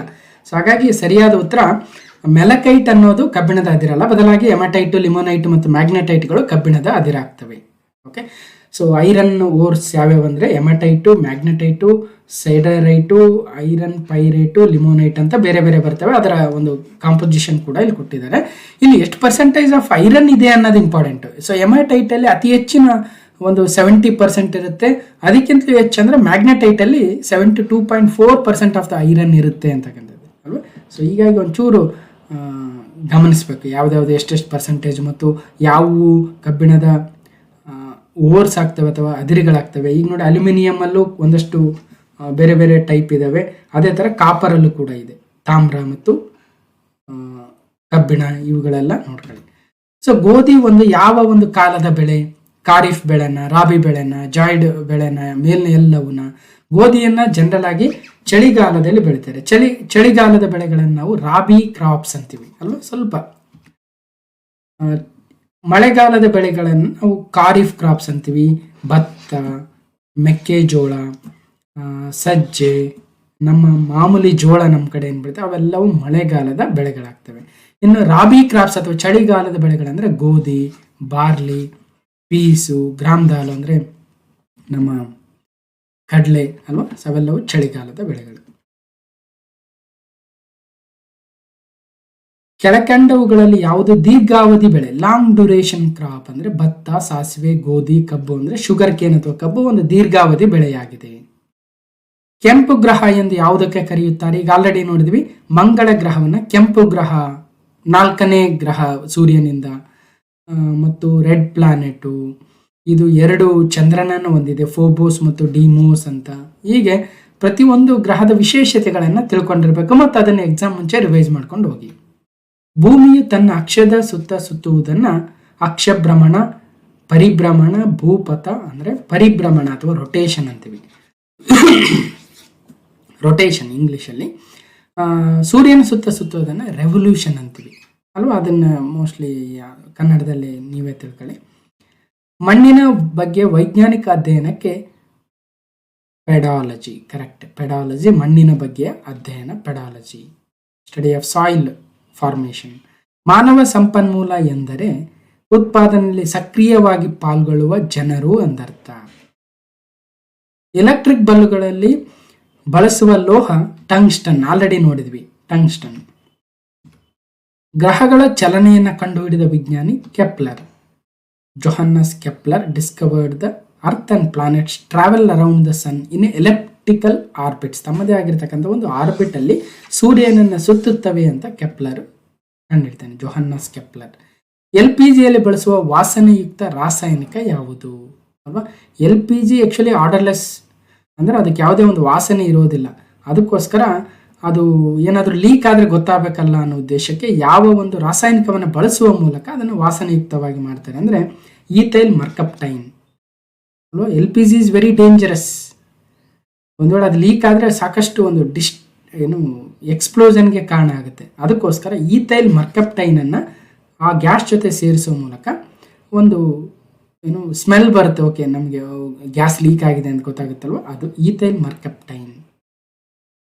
ಜೀವ ಅನಿಲ ಯಾವುದು ಅಂದರೆ ಆಮ್ಲಜನಕ. ಆಮ್ಲಜನಕ ಇಲ್ಲ ಅಂದರೆ ಇವತ್ತು ನಾವು ಬದುಕದೇ ಇಲ್ಲ ಅಲ್ವಾ. ಸೊ ನಮ್ಮ ವಾತಾವರಣದಲ್ಲಿ 21% ಆಮ್ಲಜನಕವನ್ನು ಕಾಣ್ತೀವಿ. ವಂಶವಾಹಿನಿ ನಿರ್ಧರಿಸಲು ನಡೆಸುವ ಪರೀಕ್ಷೆಯನ್ನ, ಜೀನ್ ಪರೀಕ್ಷೆಯನ್ನ DNA ಫಿಂಗರ್ ಪ್ರಿಂಟಿಂಗ್ ಪರೀಕ್ಷೆ. ಪೋಮಾಲಜಿ ಯಾವುದರ ಅಧ್ಯಯನ? ಹಣ್ಣುಗಳ ಮೇಲಿನ ಅಧ್ಯಯನವನ್ನ pomology is a study of fruits. ಆದಿ ಜೀವಿಯಿಂದ ಬರುವ ರೋಗ ಕಾಲರಾ. ಅಬೋರಿಜಿನಲ್ಸ್ ಅಂತ ಕರೀತಾರೆ. ಅಂದ್ರೆ ಮೋಸ್ಟ್ಲಿ ಒಂಥರ ಮೂಲ ನಿವಾಸಿಗಳಿಗೆ ಅಥವಾ ಆದಿವಾಸಿಗಳಿಗೆ ಬರ್ತಕ್ಕಂಥ ರೋಗವನ್ನ ಕಾಲರಾ ಅಂತ ಕರೀತಾರೆ ಅಂತ ಕೇಳಿದ್ದಾರೆ. ಸಾಮಾನ್ಯ ಆರೋಗ್ಯವಂತ ಮನುಷ್ಯನ ರಕ್ತದ ಒತ್ತಡ ಎಷ್ಟಿರುತ್ತೆ? 120/80 ಸಾಮಾನ್ಯವಾಗಿ. ಅದಕ್ಕಿಂತ ಕಡಿಮೆನೇ ಇರಬಾರ್ದು, ಹೆಚ್ಚಿಗೆನೇ ಇರಬಾರ್ದು ಅಂತ ಹೇಳ್ತಾರೆ ಬ್ಲಡ್ ಪ್ರೆಷರ್. ಇವುಗಳಲ್ಲಿ ಆನುವಂಶಿಕ ಕಾಯಿಲೆ ಯಾವುದು ಅಂದ್ರೆ ಒಬ್ಬರಿಂದ ಹೆರಿಡಿಟರಿ ಆಗಿ ಬರ್ತಕ್ಕಂಥದ್ದು, ತಂದೆಯಿಂದ ಮಗನಿಗೆ ಆ ಥರ. ಸೊ ನ್ಯೂಮೋನಿಯಾ, ವರ್ಣಾಂಧತೆ, ಸಿಫಿಲಿಸ್, ಪಾರ್ಕಿನ್ಸನ್ ಅಂದರೆ ಕಲರ್ ಬ್ಲೈಂಡ್ನೆಸ್ ಅಥವಾ ವರ್ಣಾಂಧತೆ ಏನಿದೆಯಲ್ವ ಅದು ವಂಶವಾಹಿಯಾಗಿ ಬರುತ್ತೆ. ಆಹಾರವು ಮುಖ್ಯವಾಗಿ ಎಲ್ಲಿ ಜೀರ್ಣಕ್ರಿಯೆಗೆ ಒಳಗಾಗುತ್ತದೆ ಅಂದರೆ ಸಣ್ಣ ಕರಳಿನಲ್ಲಿ ಹೆಚ್ಚಿನ ಪ್ರಮಾಣದ ಜೀರ್ಣಕ್ರಿಯೆಗೆ ಒಳಗಾಗುತ್ತದೆ. ಸ್ಮಾಲ್ ಇಂಟೆಸ್ಟೈನ್, ಸಣ್ಣ ಕರಳು. ಇದು ಸುರುಳಿಯಾಗಿ ಸುತ್ತಲ್ಪಟ್ಟಿದ್ದು ಸುಮಾರು 7.5 ಮೀಟರ್ ಉದ್ದ ಇದೆ ಅಂತೆ. ಓಕೆ, ಸಣ್ಣ ಕರಳು ಕಾಣ್ಬೋದು ಇಲ್ಲಿ. ನೆಕ್ಸ್ಟ್ ದೊಡ್ಡ ಕರಳು, ಅದರ ಸುತ್ತಲೂ ಇದೆಯಲ್ವ ಅದು ದೊಡ್ಡ ಕರಳು. ಇದು ಯಕೃತ್ತು ಮತ್ತು ಮೆದೋಜೀರಕಾಂಗಗಳಿಂದ ಸ್ರವಿಕೆಗಳನ್ನು ಪಡೆಯುತ್ತದೆ. ಜೊತೆಗೆ ಅದರ ಭಿತ್ತಿಯು ಸಹ ರಸಗಳನ್ನು ಸ್ರವಿಸುತ್ತದೆ. ಜಠರದ ಮೇಲ್ಗಡೆ ಬದಿಯಲ್ಲಿರುವಂತಹ ಕೆಂಪು ಮಿಶ್ರಿತ ಕಂದು ಬಣ್ಣದ ಗ್ರಂಥಿಯೇ ಯಕೃತ್ ಆಗಿದೆ. ಹೀಗೆ ಒಟ್ಟಿನಲ್ಲಿ ಅದು ಹೀರಿಕೆ ಮಾಡುತ್ತೆ. ಹೀರಿಕೆ ಮಾಡಬೇಕಾದ ಸಣ್ಣ ಕರುಳಿನಲ್ಲಿ ವಿಲ್ಲೈ ಅಂತಕ್ಕಂಥ ಬೆರಳಿನ ಆಕಾರದ ಸಾವಿರಾರು ರಚನೆಗಳನ್ನು ಕಾಣಬಹುದು. ಅವುಗಳನ್ನು ವಿಲ್ಲಿ ಅಥವಾ ವಿಲ್ಲೈ ಅಂತ ಕರೀತಾರೆ. ಧ್ವನಿಯ ವೈಶಾಲ್ಯವನ್ನ ಅಳೆಯುವ ಘಟಕ ಆಂಪ್ಲಿಟ್ಯೂಡ್ ಆಫ್ ಸೌಂಡ್ ಡೆಸಿಬಲ್. ಸರ್ಕ್ಯೂಟ್ನ ಸಮಾನಾಂತರ ಸಂಪರ್ಕದ ಪ್ರಯೋಜನವೇನು? Parallel connection of circuit. ಒಂದೇ ವೋಲ್ಟೇಜ್ ಲಭ್ಯವಿರುತ್ತೆ ಪ್ಯಾರಲಲ್ ಆಗಿ ಕನೆಕ್ಷನ್ ಮಾಡಿದ್ರೆ. ಸೊ ಇಲ್ಲಿ ನೋಡಿ, ಇದು ಪ್ಯಾರಲಲ್ ಕನೆಕ್ಷನ್ ಅಲ್ಲಿ ಎರಡಕ್ಕೂ ಒಂದೇ ವೋಲ್ಟೇಜ್ ಹೋಗುತ್ತೆ. ಅದೇ ಸೀರಿಯಲ್ ಕನೆಕ್ಷನ್ ಮಾಡಿದ್ರೆ, ಸೀರೀಸ್ ಕನೆಕ್ಷನ್ ಅಲ್ಲಿ ವೋಲ್ಟೇಜ್ ಡೆಫಿನೆಟ್ಲಿ ರೆಸಿಸ್ಟೆನ್ಸ್ ಜಾಸ್ತಿ ಆಗಿ ಡ್ರಾಪ್ ಆಗುತ್ತೆ. ಕ್ಲೋರೋಫಿಲ್ ಸ್ವಾಭಾವಿಕವಾಗಿ ಸಂಭವಿಸುವ ಚೆಲೈಡ್ ಸಂಯುಕ್ತವಾಗಿದ್ದು ಇದರಲ್ಲಿ ಯಾವ ಕೇಂದ್ರ ಲೋಹವಿದೆ? ಕ್ಲೋರೋಫಿಲ್ ಅಲ್ಲಿ ಯಾವುದು ಒಂದು ಕೇಂದ್ರ ಲೋಹ ಅಂದ್ರೆ ಮೆಗ್ನೀಷಿಯಂ ಬರುತ್ತೆ. ರೇಡಿಯೋ ಕಾರ್ಬನ್ ಡೇಟಿಂಗ್ ತಂತ್ರಜ್ಞಾನವನ್ನು ಮುಖ್ಯವಾಗಿ ಯಾವುದರ ವಯಸ್ಸನ್ನು ಅಂದಾಜು ಮಾಡಲು ಬಳಸಲಾಗುತ್ತದೆ ಅಂದ್ರೆ ಪಳಿಯುಳಿಕೆಗಳು, ಫಾಸಿಲ್ಸ್ ಎಷ್ಟು ವರ್ಷ ಹಳೆಯದು ಅಂತ ನಾವು ಕಂಡುಹಿಡಬೇಕಾದ್ರೆ ರೇಡಿಯೋ ಕಾರ್ಬನ್ ಡೇಟಿಂಗ್ ಟೆಕ್ನಾಲಜಿಯನ್ನು ಬಳಸ್ತೀವಿ. ಕಾರ್ಬನ್ 14 ಡೇಟಿಂಗ್ ಅಂತ ಕರಿತೀವಿ. ಆಮ್ಲಜನಕ ಮತ್ತು ಓಜೋನ್ಗಳು ಅಲೋಟ್ರೋಪ್ಸ್ ಆಗ್ತವೆ. ಅದೇ ಒಂದೇ ಫಾರ್ಮ್, ಫಿಸಿಕಲ್ ಫಾರ್ಮ್ ಒಂದೇ ಇರುತ್ತಲ್ವ ಅದು. ಅಲೋಟ್ರೋಪ್ಸ್ ಆಫ್ ಆಕ್ಸಿಜನ್, ಈಗ ಆಲ್ರೆಡಿ ಅಲೋಟ್ರೋಪ್ಸ್ ಆಫ್ ಕಾರ್ಬನ್ ನೋಡಿದೀವಿ ನಾವು ಅಲ್ವಾ. ಗ್ರಾಫೈಟು, ಡೈಮಂಡು ಇವೆಲ್ಲವೂ ಕಾರ್ಬನ್ನ ಇತರೆ ರೂಪಗಳಾಗ್ತವೆ. ಅದೇ ಥರ ಆಕ್ಸಿಜನ್ದು ಓಜೋನ್ ಕೂಡ ಒಂದು ಭಾಗ ಆಗುತ್ತೆ. ಸೊ ಅದೇ ಥರ ಐಸೋಟೋಪ್ಸ್ ಅಂದ್ರೇನು, ಐಸೋಬಾರ್ಸ್ ಅಂದ್ರೇನು, ಐಸೋಟೋನ್ಸ್ ಅಂದ್ರೇನು ಅಂತಿದೆ, ಒಂದ್ಸಲ ನೋಟ್ ಮಾಡ್ಕೊಳ್ಳಿ. Isotopes, iso means same, P stands for protons, same atomic number ಇರಬೇಕು, number of protons and electrons same ಇರಬೇಕು, ನ್ಯೂಟ್ರಾನ್ಸ್ ಡಿಫರ್ ಆಗ್ಬೋದು. ಐಸೋಬಾರ್ಸ್ ಅಂದರೆ ಸೇಮ್ ಅಟಾಮಿಕ್ ಮಾಸ್ ನಂಬರ್ ಇರಬೇಕು, ನ್ಯೂಟ್ರಾನ್ಸು ಪ್ರೋಟಾನ್ಸ್ ಎಲೆಕ್ಟ್ರಾನ್ಸ್ ಡಿಫರ್ ಆಗ್ಬೋದು, ವೆಯ್ಟ್ ಅಲ್ಲಿ ಚೇಂಜ್ ಆಗುತ್ತೆ isobars. Isotones ಅಂದರೆ same number of neutrons ಇರಬೇಕು, number of neutrons are same, number of electrons protons differ ಆಗ್ಬೋದು. So iso means same, N means neutrons. ಹಾಗೆ isotopes, ಐಸೋಬಾರ್ಸ್, ಐಸೋಟೋನ್ಸ್ ಒಂದ್ಸಲ note ಮಾಡ್ಕೊಂಡು ಸ್ವಲ್ಪ ಲೆವೆಲ್ ಜಾಸ್ತಿ ಇದ್ದಾಗ ಕೇಳ್ತಾರೆ. ಬಿ.ಸಿ. ರಾಯ್ ಪ್ರಶಸ್ತಿಯನ್ನು ಔಷಧ ಕ್ಷೇತ್ರ, ಯಾಕಂದ್ರೆ ಬಿ.ಸಿ. ರಾಯ್ ಅವರು ನಮ್ಮ ದೇಶ ಕಂಡಂತಹ ಮಹಾನ್ ವೈದ್ಯಕೀಯ ಕ್ಷೇತ್ರದಲ್ಲಾಗಿರ್ಬೋದು ಅಥವಾ ಪಶ್ಚಿಮ ಬಂಗಾಳದ ಮುಖ್ಯಮಂತ್ರಿಯಾಗಿ ಸಾಧನೆ ಕೂಡ ಇರ್ಬೋದು. ಹಾಗಾಗಿ ಅವರ ಒಂದು ಹುಟ್ಟಿನ ದಿನ ಅಥವಾ ಜನ್ಮದಿನವನ್ನು ನಾವು ರಾಷ್ಟ್ರೀಯ ವೈದ್ಯರ ದಿನ ಅಂತ ಕೂಡ ಆಚರಣೆ ಮಾಡ್ತೀವಿ. ಬಿ.ಸಿ. ರಾಯ್ ಕೇಳ್ತಾರೆ, ಬಹಳ ಸಲ ಕೇಳಿದ್ದಾರೆ. ಸೊ ಬಿ.ಸಿ. ರಾಯ್, ಬಿಧಾನ್ ಚಂದ್ರ ರಾಯ್, ಪಶ್ಚಿಮ ಬಂಗಾಳದ 2ನೇ ಮುಖ್ಯಮಂತ್ರಿಗಳು ಕೂಡ. ವೋಲ್ಟಾಯಿಕ್ ಸೆಲ್ ಅನ್ನು ಕೆಳಗಿನ ಯಾವ ಲೋಹವನ್ನು ಬಳಸಲಾಗುತ್ತದೆ? Zinc and copper. Voltaic cell zinc and copper. ಇದರಲ್ಲಿ positive terminal, negative terminal, disc ನೋಡ್ಬೋದು. ಕೆಳಗಿನವುಗಳಲ್ಲಿ ಯಾವುದು ಘನ ತ್ಯಾಜ್ಯದ ಉದಾಹರಣೆ ಅಲ್ಲ? ಸೊ ಫುಡ್ ವೇಸ್ಟನ್ನು ನಾವು ಮತ್ತೆ ಆರ್ಗ್ಯಾನಿಕ್ ಆಗಿ ಕನ್ವರ್ಟ್ ಮಾಡ್ಬೋದು. ಬಟ್ ಸಾಲಿಡ್ ವೇಸ್ಟ್ಗೆ ಕೈಗಾರಿಕಾ ತ್ಯಾಜ್ಯ, ಗಣಿಗಾರಿಕೆ ತ್ಯಾಜ್ಯ, ಮುನ್ಸಿಪಲ್ ಗಾರ್ಬೇಜ್ ಇವೆಲ್ಲವೂ ಸಾಲಿಡ್ ವೇಸ್ಟಿಗೆ ಬರ್ತವೆ. ಬಟ್ ಆಹಾರ ತ್ಯಾಜ್ಯ ಇದೆ ಅಲ್ವಾ, ಅದನ್ನು ನಾವು ಮತ್ತೆ ಆರ್ಗ್ಯಾನಿಕ್ ಆಗಿ ಕನ್ವರ್ಟ್ ಮಾಡ್ಬೋದು. ಈ ಕೆಳಗಿನ ಯಾವ ಲೋಹಗಳು ಇತರ ಲೋಹಗಳೊಂದಿಗೆ ಮಿಶ್ರಣವನ್ನು ರೂಪಿಸುತ್ತವೆ? Which of the following metal form an amalgam with other metal ಅಂದರೆ ಮರ್ಕ್ಯೂರಿ ಜೊತೆ ಬೇರೆ ಬೇರೆವುಗಳನ್ನು ನಾವು ಅಮಾಲ್ಗಮೇಷನ್ ಮಾಡ್ತೀವಿ. ಅಮಾಲ್ಗಮ್ ಅಂದರೆ ಪಾದರಸವನ್ನು ಮತ್ತೊಂದು ಲೋಹದೊಂದಿಗೆ ಬೆರೆಸಿದ ನಂತರ ಪಡೆದ ಮಿಶ್ರ ಲೋಹವನ್ನು ಅಮಾಲ್ಗಮ್ ಅಂತೀವಿ. ಕಬ್ಬಿಣ, ಪ್ಲಾಟಿನಮ್, ಟಂಗ್ಸ್ಟನ್, ಟ್ಯಾಂಟಲಮ್ ಪಾದರಸದೊಂದಿಗೆ ಅಮಾಲ್ಗಮನ್ನು ರೂಪಿಸ್ತವೆ. ದಂತ ವೈದ್ಯರು ಕೂಡ ಇವುಗಳನ್ನು ಫಿಲ್ ಮಾಡಲು ಕೂಡ ಬಳಸ್ತಾರಂತೆ. ನಿಯಾಸಿನ್ ಯಾವ ವಿಟಮಿನ್ನ ರಾಸಾಯನಿಕ ಹೆಸರು? Vitamin B3 niacin. Next niacin,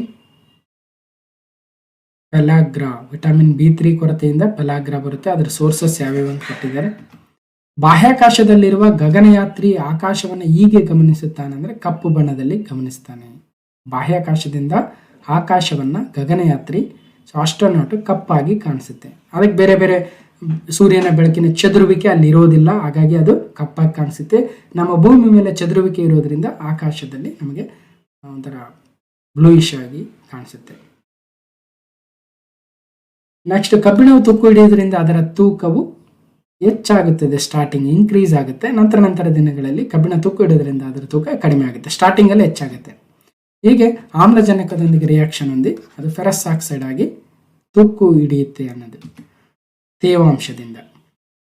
ಬೆಂಗಳೂರಿನಲ್ಲಿ ಆಯೋಜಿಸಿದ ಏರೋ ಇಂಡಿಯಾ 2019 ನಿರ್ಮಲಾ ಸೀತಾರಾಮನ್ ಅವರು ಉದ್ಘಾಟಿಸಿದ್ರು. ಬಟ್ ಜನರಲ್ ಆಗಿ ಯಾರು ರಕ್ಷಣಾ ಸಚಿವರು ಇರ್ತಾರೆ ಅವರೇ ಉದ್ಘಾಟನೆ ಮಾಡ್ತಾರೆ. ಸೊ ಈ ಸಲ ರಾಜನಾಥ್ ಸಿಂಗ್ ಅವರು ಉದ್ಘಾಟನೆ ಮಾಡಿದ್ರು. ವಿದ್ಯುತ್ ಪ್ರವಾಹವನ್ನು ಯಾವುದರಿಂದ ಅಳೆಯಲಾಗುತ್ತದೆ? ವಿದ್ಯುತ್ ಪ್ರವಾಹವನ್ನು ಆಮ್ಮೀಟರ್ನಿಂದ ಅಳೆಯಲಾಗುತ್ತದೆ. ಕೆಳಗಿನವುಗಳಲ್ಲಿ ಯಾವುದೋ ಒಂದು ಸಂವೇದನಾ ಅಂಗ ಆಗಿರುವುದಿಲ್ಲ. ಸೊ ಕರಳುವಾಡ ಅಪೆಂಡಿಕ್ಸ್ ಮತ್ತೆ ಕೇಳಿದರೆ 2018 PCಲಿ ಯಾವ್ಯಾವ ಸೆನ್ಸ್ ಆರ್ಗನ್ಸು. ಯಾವಾಗ ಬೆಳಕಿನ ಕಿರಣಗಳು ಸಾಂದ್ರ ಮಾಧ್ಯಮದಿಂದ ಅಪರೂಪದ ಮಾಧ್ಯಮ ಅಥವಾ ರೇರರ್ ಮೀಡಿಯಂಗೆ ಹೋದಾಗ obviously it bends away from the normal ಇಂದ ಬೆಂಡ್ ಆಗುತ್ತೆ ಅನ್ನೋದು. ಒಂದು ಮಾಧ್ಯಮದಿಂದ ಇನ್ನೊಂದು ಮಾಧ್ಯಮಕ್ಕೆ ಹೋದಾಗ ಬೆಳಕು ಚದುರುತ್ತೆ ಅಥವಾ ಅದು ಬಾಗುತ್ತೆ ಅನ್ನಂಗೆ.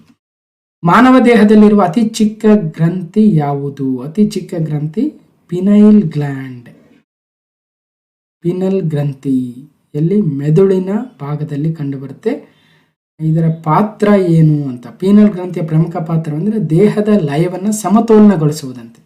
ಅಂದರೆ ಬಾಡೀಸು ರಿದಮ್ನ ಕಂಟ್ರೋಲ್ ಮಾಡುತ್ತೆ, ಬ್ಯಾಲೆನ್ಸ್ ಮಾಡುತ್ತೆ. ಪೀನಿಯಲ್ ಗ್ಲ್ಯಾಂಡ್ ಎಲ್ಲಿ ಬರುತ್ತೆ ಅಂದರೆ ಮೆದುಳಿನ ಭಾಗದಲ್ಲಿ ಬರುತ್ತೆ. ಸೌರಕೋಶಗಳ ಫಲಕಗಳ ಬಗ್ಗೆ ತಪ್ಪಾದ ಹೇಳಿಕೆಗಳನ್ನು ಸೂಚಿಸಿ ಅಂದರೆ they need regular maintenance moving parts within ಅನ್ನೋದು ತಪ್ಪಾಗುತ್ತೆ, ಮಿಕ್ಕಿರೋದು ಸರಿ ಹೋಗುತ್ತೆ.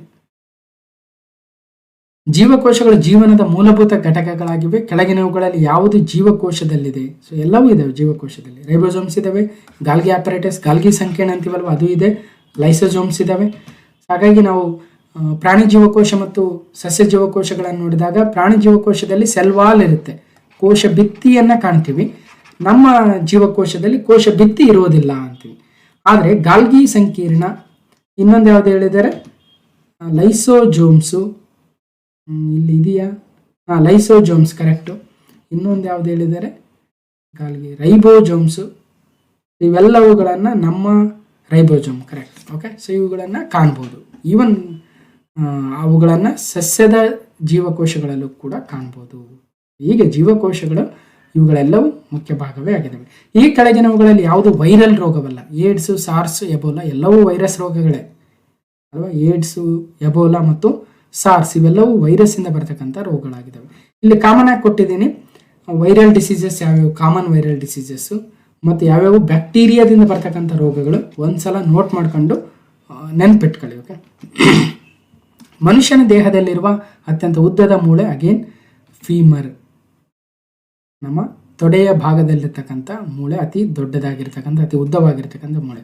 ವೈರಾಣುಗಳು ಈ ಕೆಳಗಿನ ಯಾವುದರಲ್ಲಿ ರೋಗವನ್ನು ಉಂಟು ಮಾಡುತ್ತವೆ ಅಂದರೆ ಸಸ್ಯಗಳಲ್ಲಿ. ಜನರಲ್ ಆಗಿ ವೈರಾಣುಗಳು ಸಸ್ಯಗಳಲ್ಲಿ ರೋಗಗಳನ್ನು ಉಂಟು ಮಾಡ್ತವೆ. ಇವು ವೈರಸ್ಗಳಿಗಿಂತಲೂ ಚಿಕ್ಕದಾಗಿರ್ತವೆ. They are consisting of nucleic acid without protein coat ಅಂತ ಹೇಳ್ತಾರೆ. ಸೊ ಹಾಗಾಗಿ ವೈರಸ್ ಮತ್ತು ವೈರಾಯ್ಡ್ಗಳ ಮಧ್ಯೆ ಇರ್ತಕ್ಕಂಥ ವ್ಯತ್ಯಾಸಗಳನ್ನು ಒಂದ್ಸಲ ನೋಟ್ ಮಾಡ್ಕೊಳ್ಳಿ. PC ಎಕ್ಸಾಮ್ಗೆ ಅಷ್ಟೇನು ಇಂಪಾರ್ಟೆಂಟ್ ಇಲ್ಲ. ಮಾನವ ಕಣ್ಣಿನ ರೆಟಿನಾದಿಂದ ರೂಪುಗೊಳ್ಳುವ ಚಿತ್ರ ನೈಜ ಮತ್ತು ತಲೆ ಕೆಳಗಾದ ಅಂದರೆ ರಿಯಲ್ ಅಂಡ್ ಇನ್ವರ್ಟೆಡ್ ಇಮೇಜು ನಮ್ಮ ರೆಟಿನಾದ ಮೇಲೆ ಮೂಡುತ್ತದೆ. ಮಂಜು ಹೊಗೆಯ ಧೂಳಿನಿಂದ ಕೆಳಗಿನ ಯಾವ ಬಣ್ಣಗಳು ಕನಿಷ್ಠ ಚದುರುತ್ತವೆ ಅಂದರೆ ಕನಿಷ್ಠವಾಗಿ ಚದುರ್ತಕ್ಕಂಥದ್ದು ರೆಡ್. ಹೊಗೆಯ ಧೂಳಿನಿಂದ ರೆಡ್, ಯಾಕಂದ್ರೆ ಅದರ ಒಂದು red scatters least since red light as a largest wave length. Wave length ರೆಡ್ದು ಜಾಸ್ತಿ ಇರೋದ್ರಿಂದ ಅದು ಕಡಿಮೆ ಚದುರುತ್ತದೆ. Long wave length, low frequency, least readily scattered parts of the spectrum. ಮಾನವನ ಕಣ್ಣಿಗೆ ಪ್ರವೇಶಿಸುವ ಬೆಳಕಿನ ಪ್ರಮಾಣವು ಯಾವುದರಿಂದ ನಿಯಂತ್ರಿಸಲ್ಪಡುತ್ತದೆ ಅಂದರೆ ಐರಿಸ್ ಇಂದ ನಿಯಂತ್ರಿಸಲ್ಪಡುತ್ತದೆ. ಎಷ್ಟು ಬೆಳಕು? ಈಗ ನೋಡಿ, ಐರಿಸ್ ರಿಲ್ಯಾಕ್ಸಸ್, ಬ್ರೈಟ್ ಲೈಟ್ ಇದ್ದಾಗ ರಿಲ್ಯಾಕ್ಸ್ ಆಗುತ್ತೆ, ಇನ್ನು ಕಡಿಮೆ ಡಿಮ್ ಲೈಟ್ ಇದ್ದಾಗ ಕಾಂಟ್ರಾಕ್ಟ್ ಆಗುತ್ತೆ. ಸೊ ಒಟ್ಟಿನಲ್ಲಿ ಐರಿಸು ನಮ್ಮ ಮಾನವನ ಕಣ್ಣಿಗೆ ಎಷ್ಟಿನ ಬೆಳಕಿನ ಪ್ರಮಾಣ ಬೇಕು ಅನ್ನೋದನ್ನು ನಿಯಂತ್ರಿಸಲ್ಪಡದೆ ಐರಿಸು. ಫ್ಯೂಸ್ ತಂತಿಯನ್ನು ಯಾವ ತಂತಿಯಲ್ಲಿ ಸೇರಿಸಲಾಗುವುದು ಅಂದರೆ ಲೈವ್ ತಂತಿಯಲ್ಲಿ ಫ್ಯೂಸ್ ಅಂತೀವಲ್ವ. ಸೊ ಫ್ಯೂಸ್ ಯಾಕೆ ಸೇರಿಸ್ತೀವಿ ಅಂದರೆ ಹೆಚ್ಚಿನ ಪ್ರಮಾಣದ ವೋಲ್ಟೇಜು ಬಂದಾಗ ಅದು ಕಟ್ಟಾಗಿ ನಮ್ಮ ಬೇರೆ ಬೇರೆ ಉಪಕರಣಗಳನ್ನು ಉಳಿಸ್ತಕ್ಕಂಥ ಕೆಲಸವನ್ನು ಫ್ಯೂಸ್ ಮಾಡುತ್ತೆ. ಅಂದರೆ ಹೆಚ್ಚಿನ ಪವರ್ ಬಂದ ತಕ್ಷಣ ವೋಲ್ಟೇಜು ವೇರಿಯೇಷನ್ ಫ್ಲಕ್ಚುವೇಟ್ ಆದಾಗ ಅದನ್ನು ತಡೆಯುತ್ತೆ. ತಡೆದು ತಾನು ಅಲ್ಲಿ ಫ್ಯೂಸು ಕಿತ್ತಿ ಅದು ಮುಂದೆ ಪವರ್ನ ಸಪ್ಲೈನ ಕಡಿತಗೊಳಿಸುತ್ತೆ. ಅದಕ್ಕೆ ಲೈವ್ ವೈರ್ ಜೊತೆ ಅದನ್ನು ಸೇರಿಸ್ತಾರೆ. ರಿಯೋಸ್ಟಾಟ್ನ ಉದ್ದೇಶವೇನು? Rheostat increase R decrease the magnitude of the current. So ಅಂದರೆ ಇಲ್ಲಿ ರಿಯೋಸ್ಟಾಟ್ ಹಾಕಿದಾಗ ಇಲ್ಲಿ ರೆಸಿಸ್ಟೆನ್ಸ್ನ ಹೆಚ್ಚು ಕಡಿಮೆ ಮಾಡ್ಬೋದು. ಆ ಮೂಲಕ ಅಮ್ಮೀಟ್ರಲ್ಲಿ ಬರ್ತಕ್ಕಂಥ ಕರೆಂಟು ಹೆಚ್ಚು ಕಡಿಮೆ ಮಾಡ್ತಕ್ಕಂಥ ಕೆಲಸವನ್ನು ಮಾಡ್ಬೋದು. ಸೊ ಅದು ರಿಯೋಸ್ಟಾಟ್ನ ಉದ್ದೇಶವಾಗುತ್ತೆ. ಯಾವ ಉಪಕರಣವು ಸರ್ಕ್ಯೂಟ್ನಲ್ಲಿ ವಿದ್ಯುತ್ ಪ್ರವಾಹದ ಉಪಸ್ಥಿತಿಯನ್ನು ಪತ್ತೆ ಮಾಡುತ್ತೆ? ವಿದ್ಯುತ್ ಇದೆಯಾ ಇಲ್ಲ ಅಂತ ಚೆಕ್ ಮಾಡೋದು ಗ್ಯಾಲ್ವನೋಮೀಟರ್. ಬೆಳಕಿನ ವಿದ್ಯಮಾನದಲ್ಲಿ ನಕ್ಷತ್ರಗಳು ಮಿನುಕಲು ಕಾರಣ ವಾತಾವರಣದಲ್ಲಿರ್ತಕ್ಕಂಥ ವಕ್ರೀಭವನ, ಅಟ್ಮಾಸ್ಫಿಯರಿಕ್ ರಿಫ್ರಾಕ್ಷನ್ ಇಂದ ಒಂಥರ ಟ್ವಿಂಕಲ್ ಆದಂಗೆ ಕಾಣಿಸ್ತವಂತೆ ಅವು ಸ್ಟಾರ್ಗಳು. ರಕ್ತವು ಯಾವ ದ್ರವ ಮಾಧ್ಯಮವನ್ನು ಹೊಂದಿರುತ್ತದೆ? ದುಗ್ಧ ರಸ ಅಲ್ಲಲ್ಲ, plasma. Right, plasma. Blood consist of fluid ಯಾವುದು? ಪ್ಲಾಸ್ಮಾ. ಖಾರೀಫ್ ಬೆಳೆ ಮತ್ತೆ ಕೇಳಿದರೆ ಜುಲೈಯಲ್ಲಿ ಬಿತ್ತಿ ಅಕ್ಟೋಬರಲ್ಲಿ ಕಟಾವು ಮಾಡ್ತೀವಿ. ಸೊ ಖಾರೀಫ್, ರಾಬಿ ನೆನ್ಪಿಡ್ಬೇಕು. ಮಾವು ಹಣ್ಣಾಗುವುದಕ್ಕೆ ಲಾಭದಾಯಕವಾಗಿರುವ ಕೇರಳ ಮತ್ತು ಕರ್ನಾಟಕಗಳಲ್ಲಿನ ಮಾನ್ಸೂನ್ ಪೂರ್ವ ಸುರಿಮಳೆಗೆ ಮಾವು ಸುರಿಮಳೆ ಅಥವಾ ಮ್ಯಾಂಗೋ ಶೋವರ್ಸ್ ಅಂತೀವಿ. ಅದೇ ಥರ ಚೆರಿ ಬ್ಲಾಸಮ್ ಅಥವಾ ಕಾಫಿ ಶೋವರ್ ಅಂತ ಕೂಡ ಕರಿತೀವಿ. ಕಾಫಿ ಹೂ ಬಿಡುವ ಸಂದರ್ಭದಲ್ಲಿನ. ಅದೇ ಥರ ಮಾವಿನ ತುಂತುರುಗೆ ಮ್ಯಾಂಗೋ ಶೋವರ್ಸ್ ಅಂತ ಕರಿತಾರೆ. ಪೋಷಣೀಯ ಅಭಿವೃದ್ಧಿ ಅತ್ಯುತ್ತಮ ವಾಕ್ಯ. ಅದೇ ಮುಂದಿನ ಪೀಳಿಗೆಗೆ ಉಳಿಸ್ಕೊಳ್ತಾ ನಾವು ಬಳಸ್ಕೊಳ್ತಾ ಹೋಗ್ತಕ್ಕಂಥದ್ದು ಸಸ್ಟೈನಬಲ್ ಡೆವಲಪ್ಮೆಂಟ್. ಮತ್ತೆ ಕೇಳಿದರೆ ವಸ್ತುವಿಗಿಂತ ದೊಡ್ಡವಾದ ವರ್ಚುವಲ್ ಇಮೇಜನ್ನು. ಸೊ ಮತ್ತೆ ಕೇಳಿದರೆ ಕಾಂಕೇವ್ ಮಿರರು. ಕೋಕ್ ಮತ್ತು ಪೆಪ್ಸಿ ಅಂತಹ ತಂಪಾದ ಪಾನೀಯಗಳಲ್ಲಿ ಇರುವ ಅನಿಲ ಇಂಗಾಲದ ಡೈಆಕ್ಸೈಡ್ ಅಥವಾ ಕಾರ್ಬನ್ ಡೈಆಕ್ಸೈಡ್ ನಮ್ಮ ಕೋಕ್ ಮತ್ತು ಪೆಪ್ಸಿಯಲ್ಲಿ ಇರುತ್ತೆ. ಅದಕ್ಕೋಸ್ಕರ ಅಲ್ಲಿ ಸಣ್ಣ ಬಬಲ್ಸ್ ಬಂದಿರೋದನ್ನು ಕಾಣ್ತೀವಿ ಅಲ್ವಾ. ಕೆಳಗಿನವುಗಳಲ್ಲಿ ಅತಿ ಹಗುರವಾಗಿರ್ತಕ್ಕಂಥ ಅನಿಲ ಜಲಜನಕ ಅಥವಾ ಹೈಡ್ರೋಜನ್, ಲೈಟೆಸ್ಟ್ ಗ್ಯಾಸ್. ಒಂದು ಹಾರ್ಸ್ ಪವರ್ ಎಷ್ಟು ವ್ಯಾಟ್ಗಳಿಗೆ ಸಮ ಅಂದರೆ 746 ವ್ಯಾಟ್ಗಳಿಗೆ ಸಮ. 1 ಹಾರ್ಸ್ ಪವರ್ 746 ವ್ಯಾಟ್ಸ್, 1 HP. ಶುಷ್ಕ ಮಂಜುಗಡ್ಡೆ ಅಂದರೆ ಘನ ಇಂಗಾಲದ ಡೈಆಕ್ಸೈಡ್ ಅಥವಾ ಸಾಲಿಡ್ ಕಾರ್ಬನ್ ಡೈಆಕ್ಸೈಡ್ ಅಥವಾ ಡ್ರೈ ಐಸ್ ಅಂತ ಕರಿತೀವಿ. ಸೊ ಇದು ಮೆಲ್ಟ್ ಆದಾಗ ಲಿಕ್ವಿಡ್ ಆಗೋದಿಲ್ಲ, ಬದಲಾಗಿ ಗ್ಯಾಸಿಯಸ್ ಆಗಿ ಹೊರಗಡೆ ಹೋಗುತ್ತೆ. So carbon dioxide, dry ice. ವಾಯುಮಂಡಲದ ಒತ್ತಡವನ್ನು ಯಾವುದರಿಂದ ಅಳೆಯಲಾಗುತ್ತದೆ? Hydrometer, barometer, hygrometer, altimeter. ಅಂದರೆ ಬ್ಯಾರೋಮೀಟರ್ ಇಂದ atmospheric pressure is commonly measured with barometer. ಮಳೆಯನ್ನು ಪ್ರಚೋದಿಸುವ ತಂತ್ರವನ್ನ.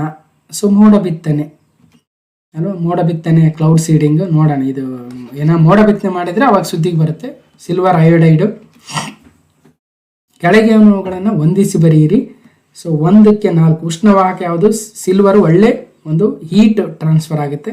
ಸೊ ಮೋಸ್ಟ್ ಅಬಂಡೆಂಟ್ ಲೋಹ, ಭಾಳ ಸಮೃದ್ಧವಾಗಿರ್ತಕ್ಕಂಥ ಲೋಹ ಯಾವುದು? 2ಕ್ಕೆ 3. ಅಲ್ಯೂಮಿನಿಯಂ ಹೆಚ್ಚಿನ ಪ್ರಮಾಣದಲ್ಲಿದೆ. ನೆಕ್ಸ್ಟ್ 3ಕ್ಕೆ 1.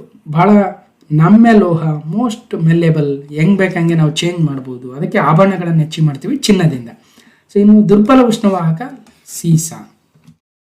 ಕೆಳಗಿನವುಗಳಲ್ಲಿ ಯಾವ ರೋಗವನ್ನು ಭಾರತದಲ್ಲಿ ನಿರ್ಮೂಲನೆಗೊಳಿಸಲಾಗಿದೆ? ಈ ರೋಗಗಳನ್ನು ಪರಿಗಣಿಸಿ. ಗಂಟಲು ಮಾರಿ, ಸೀತಾಳೆ, ಸ್ಮಾಲ್ ಪಾಕ್ಸ್. ಅಂದರೆ ಸ್ಮಾಲ್ ಪಾಕ್ಸ್ ಅನ್ನ ಭಾರತದಿಂದ ನಿರ್ಮೂಲನೆಗೊಳಿಸಲಾಗಿದೆ ಅಂತೆ. ಕೆಳಗಿನವುಗಳಲ್ಲಿ ಯಾವುದು ಮಾನವ ದೇಹದ ಸ್ಥಾಪಿ ಹೊಂದಿರುತ್ತದೆ? ಹ್ಯೂಮನ್ ಬಾಡೀಸ್ ಥರ್ಮೋಸ್ಟ್ಯಾಟ್ ಅಂತ ಕರಿತೀವಿ. ಸೊ ಹೈಪೋಥ್ಯಾಲಮಸ್ ಅಲ್ವಾ. ಹೈಪೋಥ್ಯಾಲಮಸ್ಸು ನಮ್ಮ ಬ್ರೈನಲ್ಲಿ ಇರುತ್ತೆ. ಅದು ನಮ್ಮ ದೇಹದ ಟೆಂಪ್ರೇಚರನ್ನು ಕಾಪಾಡುತ್ತೆ. Hypothalamus functions like a thermostat for body. ಈ ಕೆಳಗಿನವುಗಳಲ್ಲಿ ಯಾವ ಕಾಯಿಲೆಯು ಪ್ರೋಟೀನ್ ಕೊರತೆಯಿಂದ ಉಂಟಾಗುತ್ತದೆ? ಪ್ರೋಟೀನ್ ಕಡಿಮೆ ತಿಂದಾಗ ಕ್ವಾಶಿಯೋರ್ಕರ್ ಬರುತ್ತಾ, ರಿಕೆಟ್ಸ, ಬೆರಿಬೆರಿನ, ಸ್ಕರ್ವಿನ. ಅಂದರೆ ಪ್ರೋಟೀನ್ ತಿಂದರೆ ಚೆನ್ನಾಗಿ ಆರೋಗ್ಯಯುತವಾಗಿ ದಪ್ಪಕ್ಕೆ ಚೆನ್ನಾಗಿರ್ತಾರೆ. ಅದು ಕೊರತೆ ಆಗಿದೆ ಅಂದರೆ ಕ್ವಾಶಿಯೋರ್ಕರ್ ಮತ್ತು ಮರಾಸ್ಮಸ್ ಅಂತಕ್ಕಂಥ 2 ರೋಗಗಳನ್ನು ಕಾಣ್ಬೋದು. ಸೊ ಇದು ಮರಾಸ್ಮಸ್, ಇದು ಕ್ವಾಶಿಯೋರ್ಕರ್. ಓಕೆ. ಮತ್ತು ಯಾವ್ಯಾವ ಒಂದು ನ್ಯೂಟ್ರೆಂಟ್ನ ಕೊರತೆಯಿಂದ ಯಾವ ರೋಗ ಬರುತ್ತೆ ಮತ್ತೆ ಸ್ಟಾರ್ಟಿಂಗಲ್ಲಿ ಮಾತಾಡಿದ್ವಲ್ವ, ಅದನ್ನು ಅವಾಗವಾಗ ರಿಪೀಟ್ ಮಾಡ್ತಾ ಇರಬೇಕು. ಮನುಷ್ಯನ ದೇಹದ ಭಾರವು ಭೂಮಿಯ ಎಲ್ಲ ಪ್ರದೇಶದಲ್ಲೂ ಒಂದೇ ಆಗಿರುತ್ತದೆ.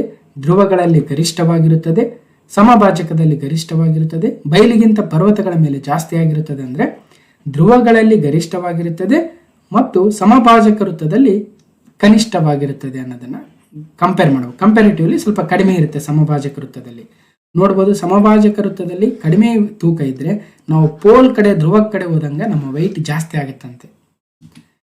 ಈ ಕೆಳಗಿನ ಯಾವುದು ರೇಡಿಯೋ ಆಕ್ಟಿವ್ ಮೂಲದ ಕ್ರಿಯೆಗಳ ಮಾಪಕವಾಗಿದೆ ಅಂದರೆ ಬೀಕ್ವೆರಲ್. ರೇಡಿಯೋ ಆಕ್ಟಿವ್ ಸೋರ್ಸ್ನ ಒಂದು ಯೂನಿಟ್ ಆಫ್ ಆಕ್ಟಿವಿಟಿ. ಒಂದೊಂದ್ಸಲ ಕೇಳ್ತಾರೆ, ಸ್ವಲ್ಪ ನೆನಪಿಟ್ಕೊಂಡು ಹೋಗ್ಬೇಕು. ವಾತಾವರಣದಲ್ಲಿ ಮಾಲಿನ್ಯದಿಂದಾಗುವ ಆಮ್ಲ ಮಳೆಗೆ ಕಾರಣ ನೈಟ್ರಸ್ ಆಕ್ಸೈಡ್ ಮತ್ತು ಸಲ್ಫರ್ ಡೈಆಕ್ಸೈಡ್ಗಳು. ಈ ವಸ್ತುಗಳು ವಾತಾವರಣಕ್ಕೆ ತುಂಬಾ ಎತ್ತರಕ್ಕೆ ಇರಬಹುದು. ಅಲ್ಲಿ ಅವು ನೀರು, ಆಮ್ಲಜನಕ, ಇತರ ರಾಸಾಯನಿಕಗಳೊಂದಿಗೆ ಬೆರೆಸಿ ಪ್ರತಿಕ್ರಿಯಿಸುತ್ತವೆ. ಆಮ್ಲ ಮಳೆ ಎಂದು ಕರೆಯಲ್ಪಡುವ ಹೆಚ್ಚು ಆಮ್ಲೀಯ ಮಾಲಿನ್ಯಕಾರಕಗಳ ಒಂದು ಆಸಿಡ್ ರೈನ್ಗೆ ಕಾರಣವಾಗ್ತವೆ. ಸಲ್ಫರ್ ಡೈಆಕ್ಸೈಡ್ ಮತ್ತು ನೈಟ್ರೋಜನ್ ಆಕ್ಸೈಡ್ಗಳು ಆಸಿಡ್ ರೈನ್ ಫಾರ್ಮ್ ಆಗುತ್ತೆ. ಎಲ್ಲ ಜೀವಶಾಸ್ತ್ರೀಯ ಬಂಧಗಳಲ್ಲಿ ಮುಖ್ಯವಾದ ಮೂಲಧಾತು carbon. Carbon is a main element in the organic compound. ಅದಿಲ್ಲದೆ ಹೋದರೆ ಇವತ್ತು ಭೂಮಿಲಿ ಜೀವ ಇರೋದಕ್ಕೆ ಸಾಧ್ಯ ಇರಲ್ಲ. ಅದಕ್ಕೋಸ್ಕರ in all biological compounds the most fundamental element. ಎಲ್ಲ ಆರ್ಗ್ಯಾನಿಕ್ ಕಾಂಪೌಂಡ್ಸಲ್ಲೂ ನಾವು ಕಾರ್ಬನ್ನ ಕಾಣ್ಬೋದು. ಅದಕ್ಕೋಸ್ಕರ ಕಾರ್ಬನ್ನೇ ಬಹುಮುಖ್ಯವಾಗಿರ್ತಕ್ಕಂಥ ಮೂಲಧಾತು ಅಂತ ಹೇಳ್ಬೋದು. ಇನ್ನು ಇಂಗಾಲದ ಡೈಆಕ್ಸೈಡ್ ಅನ್ನು ಹಸಿರುಮನೆ ಅನಿಲ ಎಂದು ಕರೆಯುತ್ತೇವೆ. ಹೌದು, ಇದು ಭೂಮಿಯಿಂದ ಹೋಗ್ತಕ್ಕಂಥ ಇನ್ಫ್ರಾರೆಡ್ ರೇಸನ್ನ ಅಬ್ಸರ್ವ್ ಮಾಡಿಕೊಂಡು ಹೊರಗಡೆ ಹೋಗದೆ ಇರೋಂಗೆ, ವಾತಾವರಣದಿಂದ ಹೊರಗಡೆ ಹೋಗೋದಕ್ಕೆ ಬಿಡೋದೇ ಇಲ್ಲ, ಬದಲಾಗಿ ಮತ್ತೆ ಭೂಮಿ ಕಳಿಸುತ್ತೆ. ಹಾಗಾಗಿ ಹೆಚ್ಚಿನ ಪ್ರಮಾಣದ ಹೀಟ್ ಜನರೇಟ್ ಆಗುತ್ತೆ. ಇದೆಲ್ಲವೂ ಗ್ರೀನ್ ಹೌಸ್ ಗ್ಲೋಬಲ್ ವಾರ್ಮಿಂಗ್ ಕಾರಣ ಆಗುತ್ತೆ. ಅದಕ್ಕೋಸ್ಕರ ಅಂಥ ಒಂದು ಅನಿಲಗಳಲ್ಲಿ ಗ್ರೀನ್ ಹೌಸ್ ಗ್ಯಾಸಲ್ಲಿ ಇಂಗಾಲದ ಡೈಆಕ್ಸೈಡ್ ಕೂಡ ಒಂದಾಗಿದೆ. ಸಸ್ಯವೊಂದರ ಈ ಅಂಗವಿನ್ಯಾಸಗಳಲ್ಲಿ ಯಾವುದು ವಿಸರ್ಜನೆಗೆ ಕಾರಣವಾಗಿರುತ್ತದೆ? ವಿಸರ್ಜನೆ ಅಂದರೆ ಸಸ್ಯದಿಂದ ವಿಸರ್ಜನೆ ಯಾವುದು ಹೆಂಗಾಗುತ್ತೆ? ಟ್ರಾನ್ಸ್ಪಿರೇಷನ್ ಯಾವ ಥರ ಆಗುತ್ತೆ? ಬಾಷ್ಪ ವಿಸರ್ಜನೆ ಅಂದರೆ ಎಲೆಗಳಲ್ಲಿರ್ತಕ್ಕಂಥ ಸ್ಟೊಮ್ಯಾಟೋಗಳಿಂದ ಅಲ್ವಾ, ಎಲೆಗಳ ಸ್ಟೊಮ್ಯಾಟೋದಿಂದ ಎಲೆಗಳ ಹೊರಭಾಗದಲ್ಲಿರ್ತಕ್ಕಂಥ ಸಣ್ಣ ರಂಧ್ರಗಳನ್ನು ಪತ್ರ ರಂಧ್ರಗಳು ಅಥವಾ ಸ್ಟೊಮ್ಯಾಟೋ ಅಂತ ಕರಿತೀವಿ. ಕಾರ್ಬನ್ ಡೈಆಕ್ಸೈಡನ್ನು ಎಲೆಯ ಒಳಭಾಗಕ್ಕೆ ಸೇರಿಸಲು ಮತ್ತು ದ್ಯುತಿ ಸಂಶ್ಲೇಷಣೆ ಸಮಯದಲ್ಲಿ ಆಮ್ಲಜನಕವನ್ನು ಬಿಡುಗಡೆಗೊಳಿಸಲು ಕೂಡ ಸ್ಟೊಮ್ಯಾಟೋಗಳು ತೆರೆದುಕೊಳ್ಳುತ್ತವೆ. ಆ ಮೂಲಕ ವಾತಾವರಣಕ್ಕೆ ನೀರನ್ನು ಕೂಡ ಟ್ರಾನ್ಸ್ಪಿರೇಷನ್ ಆಗೋದಕ್ಕೂ ಕೂಡ ಸ್ಟೊಮ್ಯಾಟೋ ಕಾರಣವಾಗುತ್ತೆ. ಕಣ್ಣಿನ ಅಕ್ಷಿಪಟವನ್ನು ಸಾಂಪ್ರದಾಯಿಕ ಕ್ಯಾಮರಾವೊಂದರ ಈ ಕೆಳಗಿನ ಭಾಗಗಳಲ್ಲಿ ಯಾವುದಕ್ಕೆ ತುಲನೆ ಮಾಡಬಹುದು ಅಂದರೆ ಫಿಲ್ಮ್ಗೆ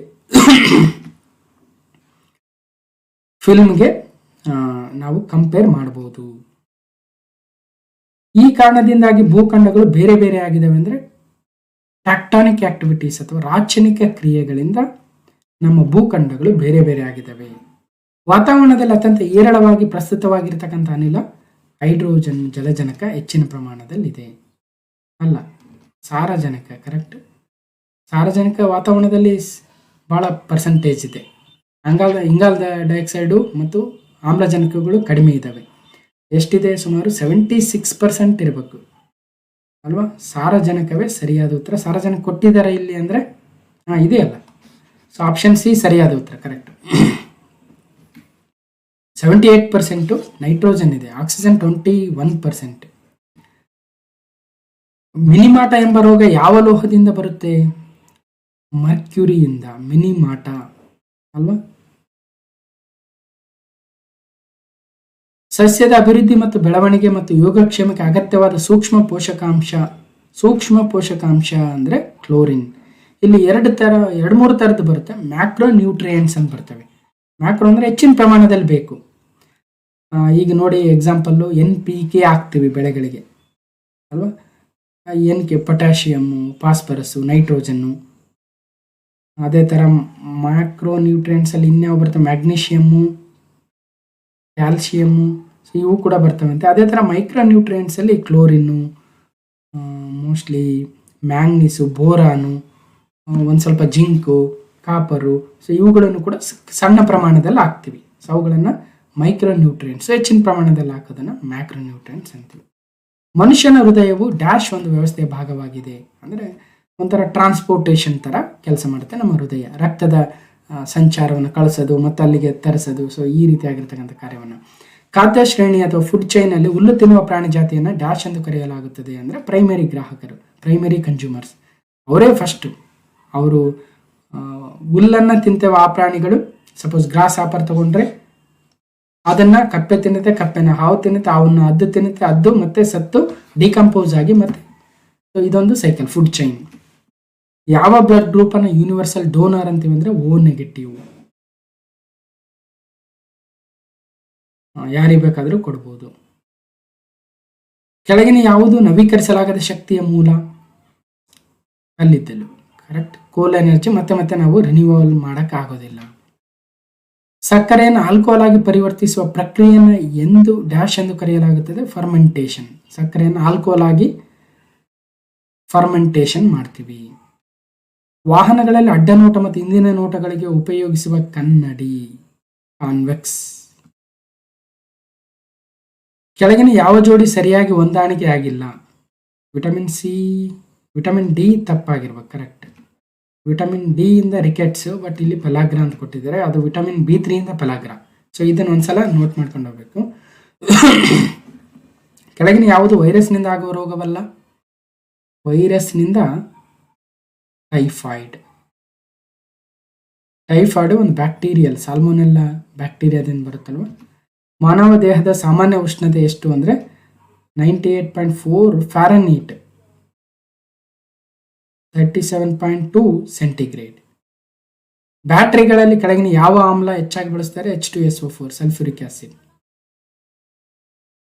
ನಿಂಬೆಯಲ್ಲಿರುವ ವಿಟಮಿನ್ ಸಿ. ಕುಗ್ಗುವ ಮತ್ತು ವರ್ಚುವಲ್ ಚಿತ್ರವನ್ನು ಪಡೆಯಲು ವಸ್ತುವನ್ನು ಇದರ ಮುಂದೆ ಇಡಬಹುದು? Convex mirror. ಇಂದಿನ ಜಾಗತಿಕ ಅನಿಲ ಪರಿಶೋಧನಾ ಮಾರುಕಟ್ಟೆಯಲ್ಲಿ ಶೇಲ್ ಗ್ಯಾಸ್ ಹೆಚ್ಚು ಪ್ರಾಮುಖ್ಯತೆಯನ್ನು ಪಡೆಯುತ್ತಿರುವುದು ಈ ಕೆಳಗಿನ ಗುಣಗಳಿಂದ. ಅತಿ ಹೇರಳವಾದ ನಿಕ್ಷೇಪಗಳಲ್ಲಿ ಇದರ ಲಭ್ಯತೆಯಿಂದ. ಈ ಕೆಳಗಿನಗಳಲ್ಲಿ ವಸತಿ ಪ್ರದೇಶಗಳಿಗೆ ಕೇಂದ್ರ ಮಾಲಿನ್ಯ ಮಂಡಳಿಯ ಸಲಹೆಯ ಪ್ರಕಾರ ಧ್ವನಿ ಮಿತಿಯು 55 ಡೆಸಿಬಲ್ಗಿಂತಲೂ ಕಡಿಮೆ ಇರಬೇಕು ಅಂತ ಹೇಳ್ತಾ ಇದ್ದಾರೆ. ಒಂದೊಂದು ಸಲ ಜಾಸ್ತಿ ಆಗುತ್ತೆ, ಏನು ಮಾಡೋಕ್ಕಾಗಲ್ಲ. ಸೊ ಯಾವುದಕ್ಕೆ ಎಷ್ಟೆಷ್ಟು ಅಂತ ಕೊಟ್ಟಿದ್ದಾರೆ ನೋಡಿ. 55 ರೆಸಿಡೆನ್ಷಿಯಲ್ ಏರಿಯಾ, ಕಮರ್ಷಿಯಲ್ ಏರಿಯಾ 65 ಇರ್ಬೋದು, ಇಂಡಸ್ಟ್ರಿಯಲ್ ಏರಿಯಾ